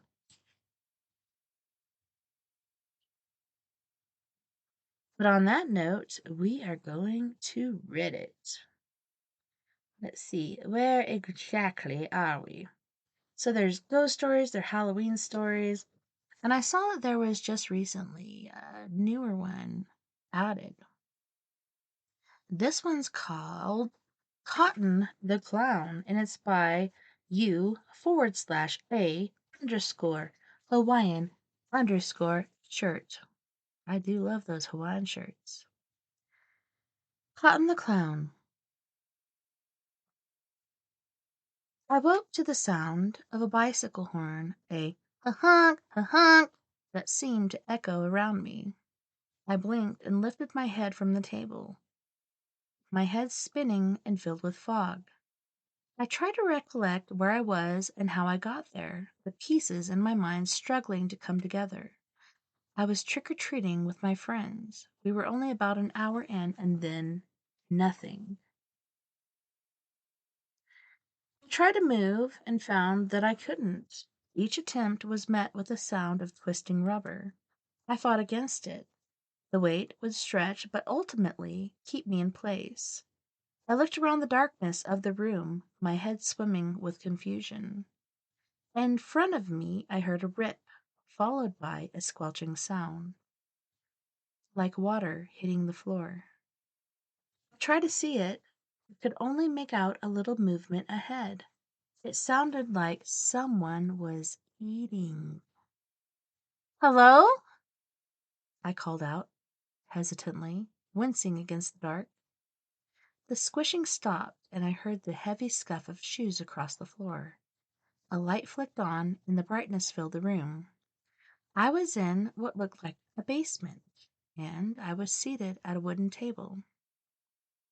Across from me was a teenager dressed as a pirate. I recognized them immediately. It was my friend Cody. That was it. I was out trick-or-treating with Cody and Amber, and we were walking down the cul-de-sac. The house at the end of the road had sliced off, and I gasped. Cody's mouth was duct-taped, and there was a trickle of blood drying from a nasty bruise on the side of his head. He was slumped over, unconscious, in his own chair. I moved to help him and forgot that my arms were stuck. I looked down to see that they were tied to the chair. Comical yet terrifying coil of inflated balloon wrap around each wrist. "Aren't you a little old to be trick-or-treating?" a groan of a voice said from the corner of the room. I looked to see a clown standing there, one hand on the light switch, the other covering his mouth. His hair was a poofy afro of blue and green, his makeup immaculate and shiny. His costume, however, was stained red. He let his hand slowly fall from the light switch while keeping the other over his mouth, with his eyes staring viciously. "I'm sorry, whatever it was we did. I'm sorry," I pleaded, racking my brain for the cause of all of this. Slowly, the details came back. The three of us going door to door, skipping our way to the last house at the end of the street. The lights were off. Nobody was home. "I asked you a question," the clown said, moving closer. His hand was still covering his lips. Why was he covering them? Yes, I answered. I had just turned 17, and Cody and Amber were a year older. It didn't feel right when I thought about it. Good, honestly. I liked that. Your friend wasn't so honest. Now look at her. The clown pointed to the head of the table. A life-size doll was seated there, a human replica of canvas and stitches. It looked like a girl with yarn hair and a ponytail, googly eyes in place of real ones, messy lipstick smudged on. A crude stitching ran around the doll's neck, barely keeping the head from falling off. The stethoscope hung lazily on her shoulder, where I could see she was wearing a cheap nurse's costume. Amber had been a nurse. "Please let me go," I said, straining against the balloon restraints. They stretched, but they would not break. The clown started talking again, all the while keeping his hand. "Make a deal with you. I'll ask a simple question, a fun question, and if you get it right, I'll let you go. Just some clowning around for the road. Just some clowning around. What do you say?" he asked, gesturing to a costume. I looked down at the polka dots and fluffy cuffs I was garbed in. The memories flooded back. The three of us skipping. Cody, a pirate. Amber, a nurse. I was a clown. He saw the house at the end of the street. The house with its lights off. It was Cody's idea. We didn't think anyone lived there. We hopped the fence to the backyard, keeping quiet as we approached the back door. It was Cody's idea to break in. "Help! Somebody help me!" I yelled, my voice dry and scratched. "Come on now. I just want to have some fun," the clown said. "Help! Help!" I continued. "Just answer the question or I'll eat your insides," the clown screamed from behind his hand, the veins in his eyes popping. His voice was much louder than mine, like he had swallowed a microphone. I stopped shouting and started to cry. "There, that's much better," the clown said, and waltzed over beside Cody. He stood next to him and me and crouched down so he was level with me. His hand never fell. "My name is Cotton the Clown. What is my favorite holiday treat?" he said, staring. Beside him, Cody started to stir awake. It was then I saw a squiggly line drawn around his neck, like a child's doodle in marker. I thought of us breaking in through the back door with a rock, letting ourselves in. I wanted to go, but Cody and Amber insisted. The house looked abandoned, aside from the dust-covered dolls lining the walls, each with googly eyes and stitched necks. I wanted to go, but we heard the scream. It sounded like it came from the basement. "Well, what's my favorite holiday treat? Answer me." The clown stared blankly from behind his hand. I startled to mumble. Cody opened his eyes and started to panic. Muffled screams from behind the duct tape. "What's that? I can't hear you." And I started to bleed, and he winked. "Ha ha!" of a horn, making me flinch. "Cotton candy?" I said, and the clown slammed his fist on the table. He uncovered his mouth and bared his teeth that were replaced by dozens of skittering fingers. "That's right! Cotton candy!" the clown screamed, and without warning grabbed Cody by the head and shouldered. Without a horrifying rip, Cody's neck split open as he screamed. A burst of fluffy pink exploded from his neck, sugary strands that the clown started to immediately feast upon. I screamed as Cody's eyes rolled back, and the clown stared at me as each sentient finger grabbed at the cotton candy. I woke up in the middle of the street alone. It was dark out, the moon shining high above as I picked myself up. I looked around. Each house, long closed up from trick-or-treating, Cody and Amber were nowhere to be found. I heard a scream in the distance and turned to look behind me. I was at the end of a cul-de-sac, in front of the abandoned house. The lights were off in every room in the house, all except the little one for the basement. Standing in the window were two dolls, one dressed as a pirate, and the other a nurse. They both reached for me, and the light went out.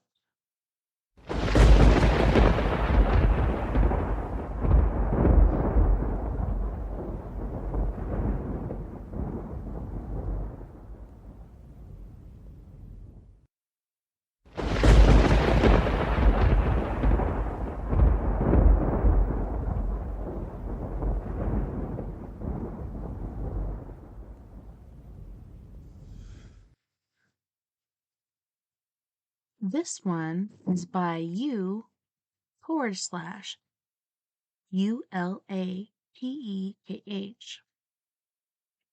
This was 5 days ago, and I remember seeing this shortly after I ended my last show. He sat quietly on the couch in his living room, all alone. The lights were doused, the curtains were drawn tight, and the last of the sunlight drained into the darkness.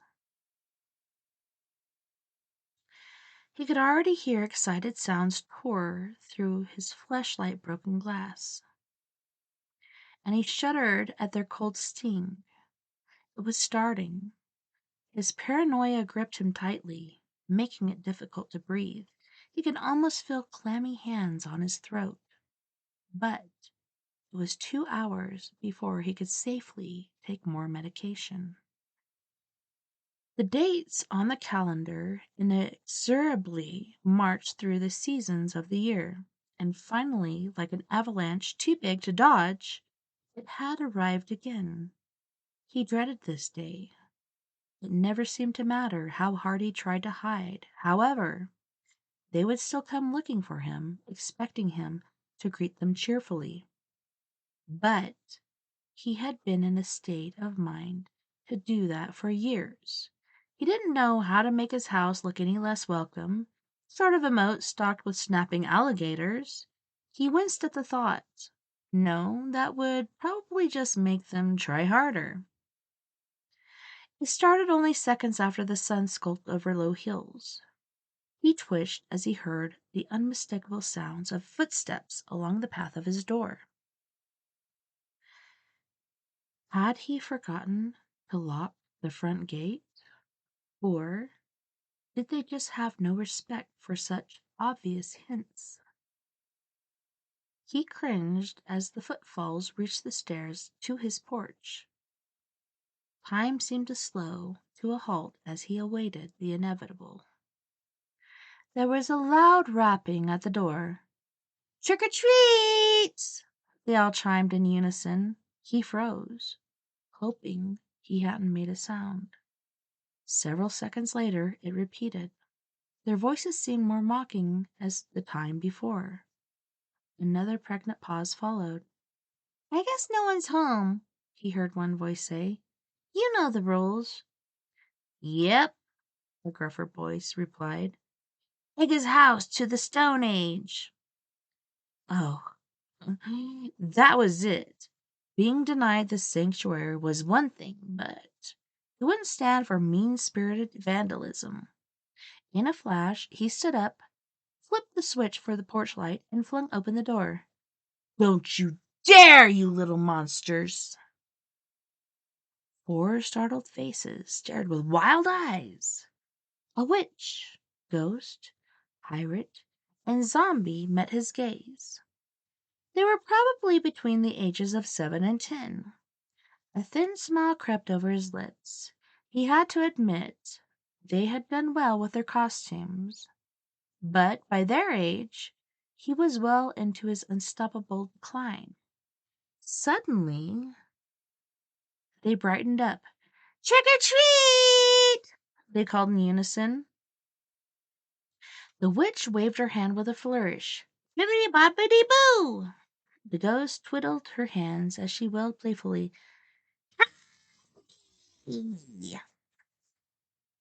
Pirate brandished his cutlass. "We be fixin' to get some booty, or you'll walk the plank, landlubber." The zombie merely stretched out his hands, his gaze as blank as the moon. "Brains! Brains!"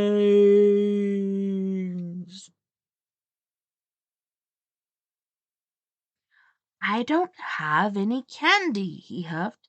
"Go away!" He felt himself start to shake.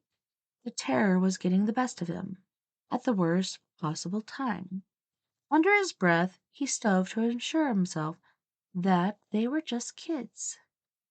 Pirate dropped his act. "Aw, come on, mister. It's Halloween, and you've got the best-looking haunted house in the whole friggin' neighborhood." What?" I boomed. Trimley became uncontrollable. He stepped back slowly into the darkness inside his front door. "Sure," the witch piped up. "Dead trees, broken fence, distressed and weathered siding. Straight out of the ghost story."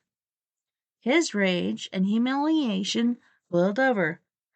"Those aren't decorations. That's how my house actually broke." Their faces fell. "Aww." The zombie looked embarrassed.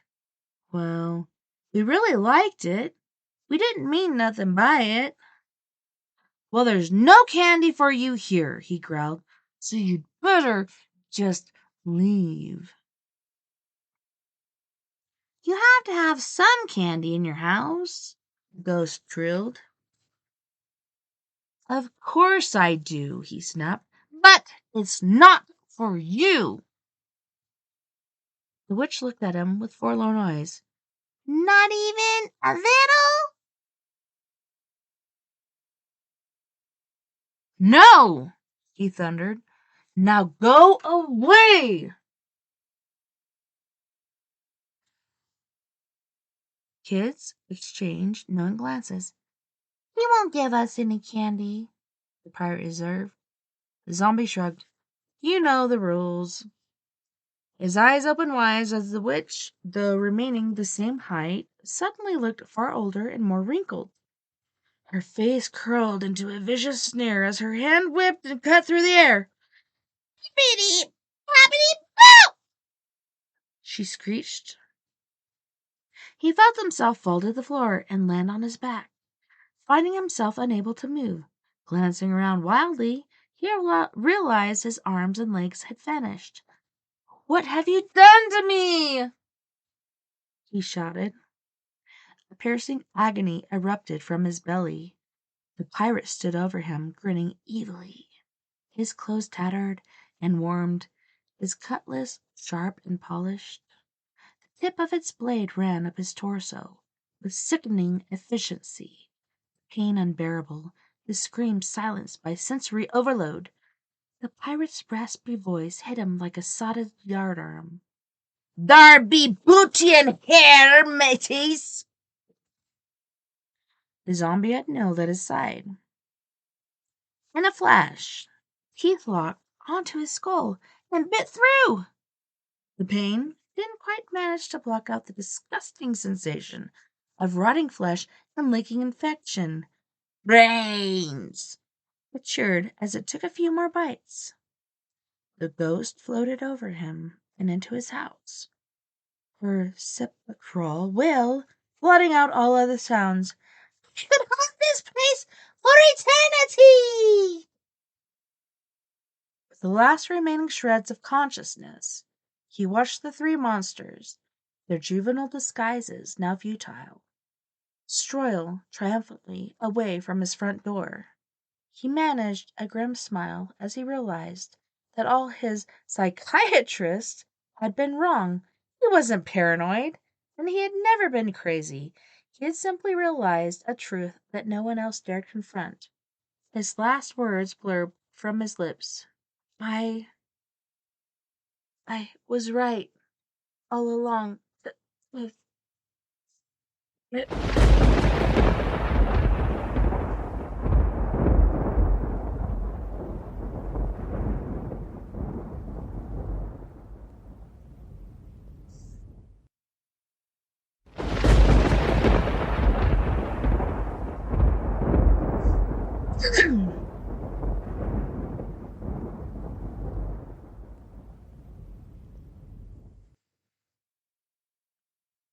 This one is by u/Simba.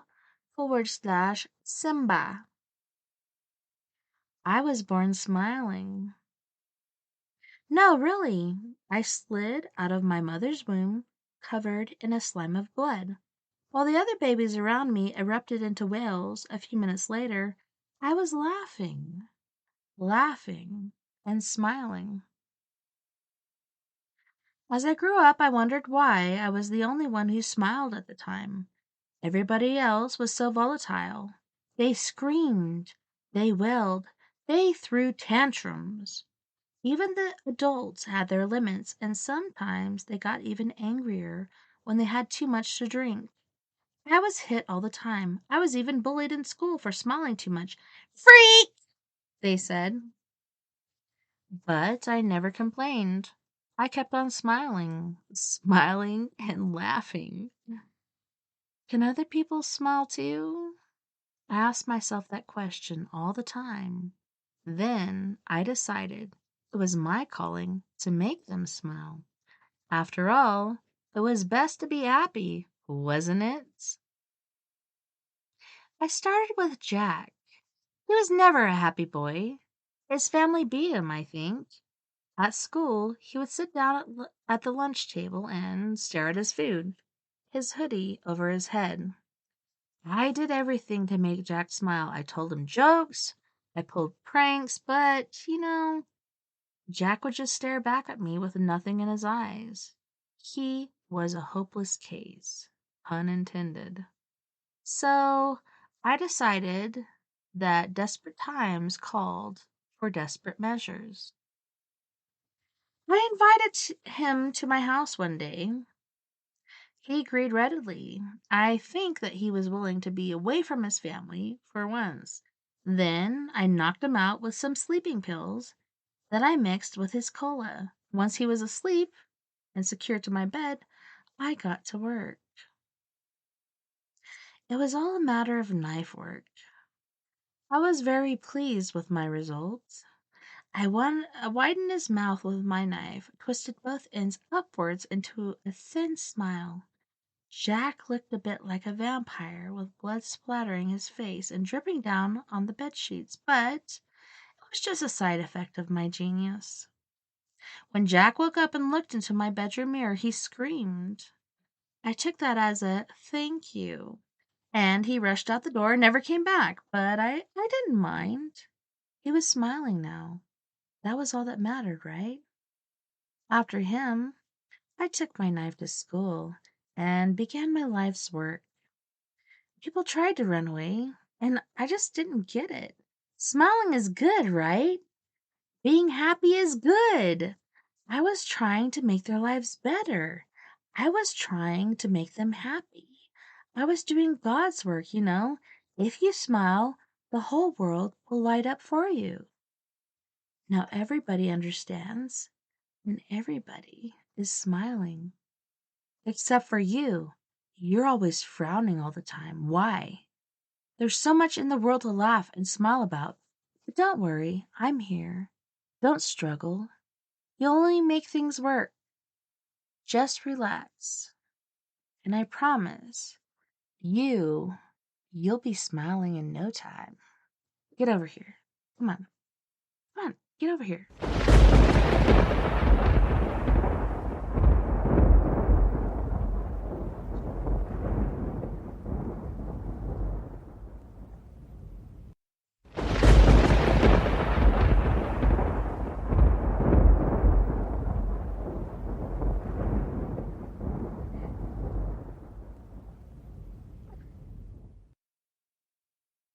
This one is by user / Tales by the Campfire.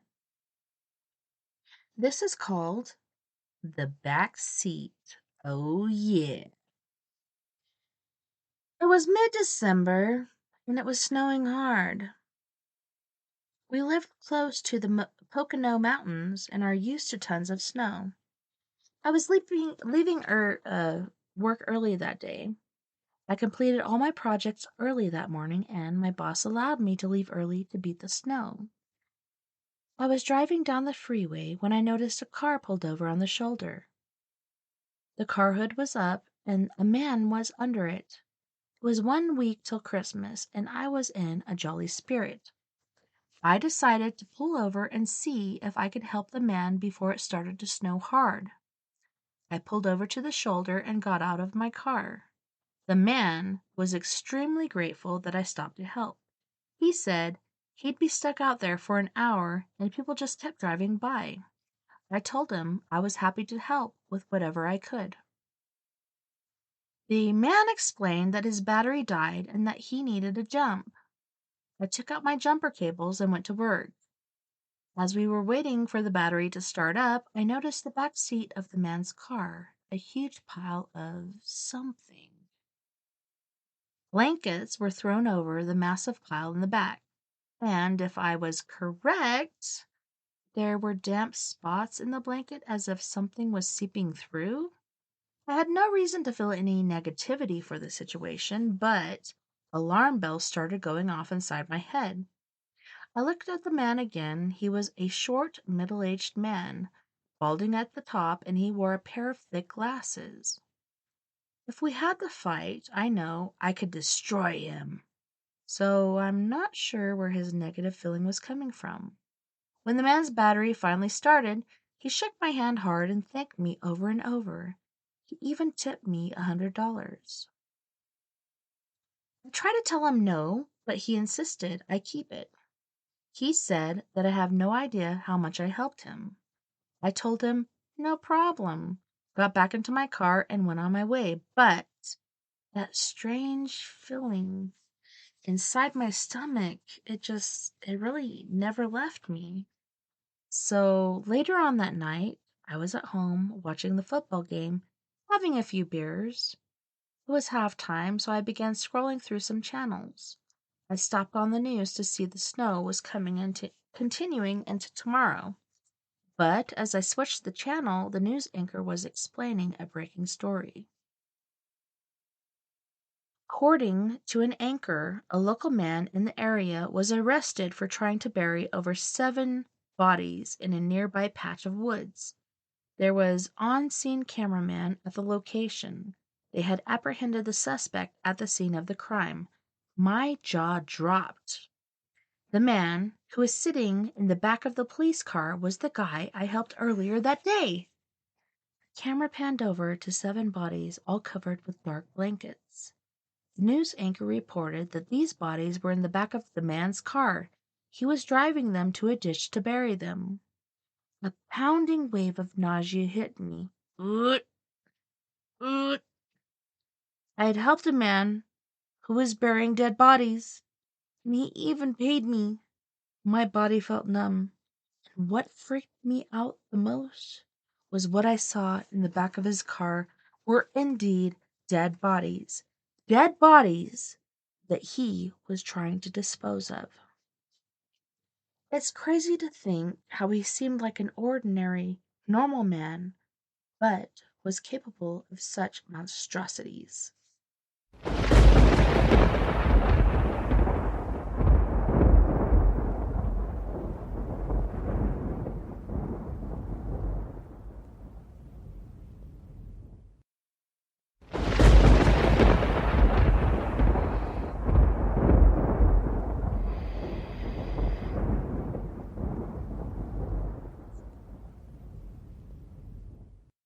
I believe I saw this one last week and I was really excited to read it, but we ran out of time. But you know how it's Halloween season, even Thanksgiving season, and all of a sudden Christmas is just there, like cramping up all the everything. Like, okay, Christmas, can you wait for December? But no, it can't. It's got to be here from October throughout. So this one's called Hi, Santa, and it's by you/Tells by the Campfire.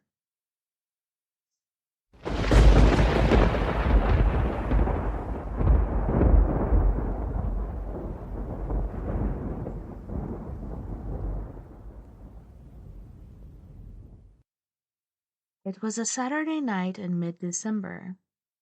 There was a blizzard going outside, and I was nice and cozy in my room. My bedroom was on the first floor, and my parents were on the second. It was about 2 a.m. at night, and I just couldn't fall asleep. I decided to take the box out front under my bed that had my marijuana. I rolled a joint. I took a couple of hits and was careful not to let my room smell too bad. My parents would kill me if they found out. I was starting to relax. The snow falling peacefully outside my window was memorizing. I started to doze off a bit. That's when I noticed something bizarre. Right outside my window, standing in the falling snow, was Santa Claus. I almost laughed because it was such an absurd sight, but the longer I looked at him, there was nothing funny. It was Santa, all right, but not the jolly version. This is one who had an unnaturally wide smile. His eyes were pure black, and there was blood running down his chin. He was looking directly at me through my window. He was not breaking eye contact, and what was worse, he was waving at me. I felt like I was in a hazy fog. What I was seeing could not be real life. I must be stoned and dreaming, right? After a few moments, the Santa simply just walked away. At this point, I realized that I must have been dreaming, but it was very lifelike. I could blast out on the airwaves, and I could feel a blast of air woke me up, and I jolted up in my bed. I checked my phone, and the time was 2:45 at night. I must have dozed off, I realized. I put away my weed and joints back under the bed. I was recalling the crazy dream I must have had, wondering why it was so cold in my room, when I saw that my bedroom window was wide open. I jumped off my bed to close it, wondering how in the world it got open. I got to my window and froze. Like I said, my bedroom was on the first floor, and right outside my window were massive footprints leading to my window, but none leading away. I was paralyzed with fear, and just at that moment I heard my bedroom closet slowly open. Everything went black.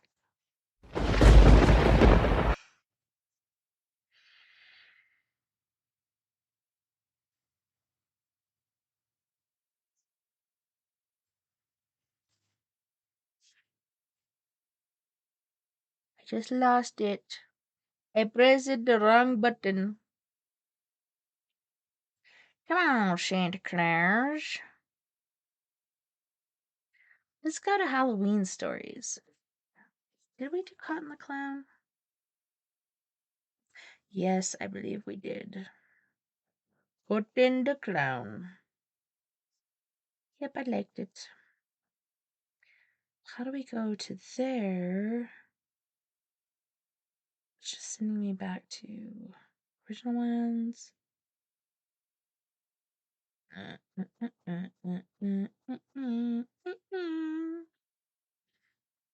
let's just go back to Halloween stories and scroll down. Sorry, guys. I pressed the back button too many times. Ooh, there's even a Santa stalker on here. Creepy. Okay, so this one is by you/Tales by the Campfire. A Close Call. I was living with my roommate Michelle when this story took place. It was a Friday night around 7 p.m., and I was just getting home from a long day at work. I work in retail, and since it's the holiday season, we've been massively swamped. When I got home, I got a text from Michelle saying she was going on a date with this guy she met and wouldn't be home till much later that night. This excited me because that meant I had a few hours to unwind and to have some much needed alone time for myself. I sent her a text saying okay and turned on my shower. I had been looking forward to this hot shower all day and was excited to relax. I was enjoying the hot shower for about 10 minutes when I heard footsteps down the stairs. To help give you a better perspective, we live in a 2-story condo. Our shower and bathroom is upstairs. So anyway, I heard footsteps down the stairs as if somebody was walking around. This didn't alarm me. I figured it was Michelle. She's been going on a lot of bad dates lately, and I figured this was another bad one, and she was home early. I was conditioning my hair when the bathroom door opened. The shower curtain we have is a blurry one, and the bathroom was filled with steam. I could not exactly see who walked in, but again, I assumed it was just Michelle, and I asked her if her date went well and why she was home early. In the blurriness of the curtains, I could just make out a faint figure standing there, but Michelle didn't say anything. I asked again how her date went, but she continued to remain silent. This was odd, and the closer I squinted my eyes through the steam and blurry curtains, the more and more the figure did not look like Michelle. A chill started going down my back despite the hot water.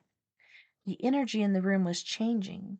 I was terrified to pull back the shower curtains and see who was standing there. If I'm being completely honest, the figure looked like a man. My mind was racing, trying to remember if I locked my door or not. I couldn't remember, and then a figure walked away. I heard footsteps going down the stairs. I heard movement down in the living room. I was frozen in the shower. After about 30 minutes of not hearing anything, I grabbed my towel and sprinted down the stairs. I was in shock. My front door was wide open. The TV that was in the living room and our kitchen were both gone. We were robbed.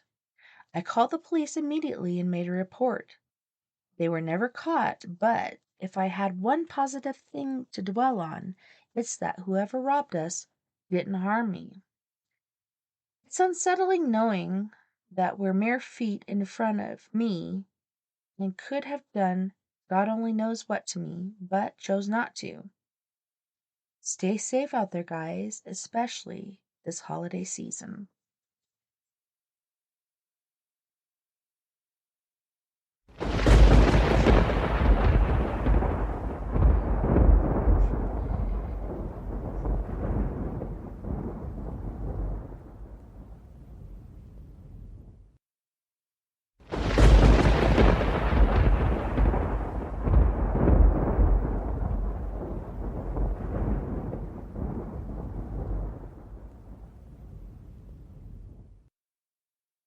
I finally found one that was short enough for this last 5 minutes. So this one is by user/Simba, and it's called Heart Attack. Ever since my loving grandfather died, I've been eating a lot, like twice the amount of food a regular person does. Beef burgers, french fries, potato chips, pasta with butter. The greasier, the better. My parents are worried because I'm not eating healthy. They have taken me to nutritionists and dietitians, giving me charts on the list of healthy foods I should be eating, like fruits and vegetables, but I can't find it in myself to follow a proper diet. Food comforts me, and eating it is like a warm hug. When I'm not eating, I look at myself in the mirror and I see empty, sad eyes full of grief. I feel like I need a hug, so I will turn and eat more, just to fill myself up. Over the next few years, my unhealthy diet definitely caught up to me. I'm hidden behind layers of thick fat and blubber. Grease runs through my arteries like blood. Every step feels like I just ran a marathon. Yet I continue to eat, filling myself up more and more until my belly is bursting. But then I start to run a high fever, sweat beating on my brow. I cough up blood, the crimson liquid splattering on the floor and all over the toilet. I can hear my heart throbbing through my head, and something crawling up my throat. I go to several doctors about it, but nobody can figure it out. They come up with all sorts of wild theories. Bacterium, parasites, whatever it is, making its way up to the outside world, it is painful.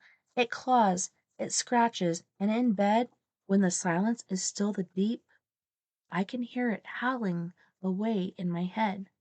Then I feel a lump in my throat. Quick, it's here, I gurgle, a little too late.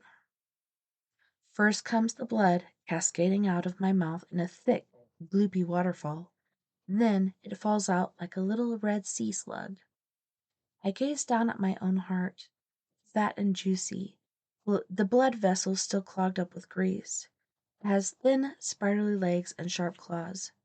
It stares back at me for a few seconds, then scuttles away in the shadows.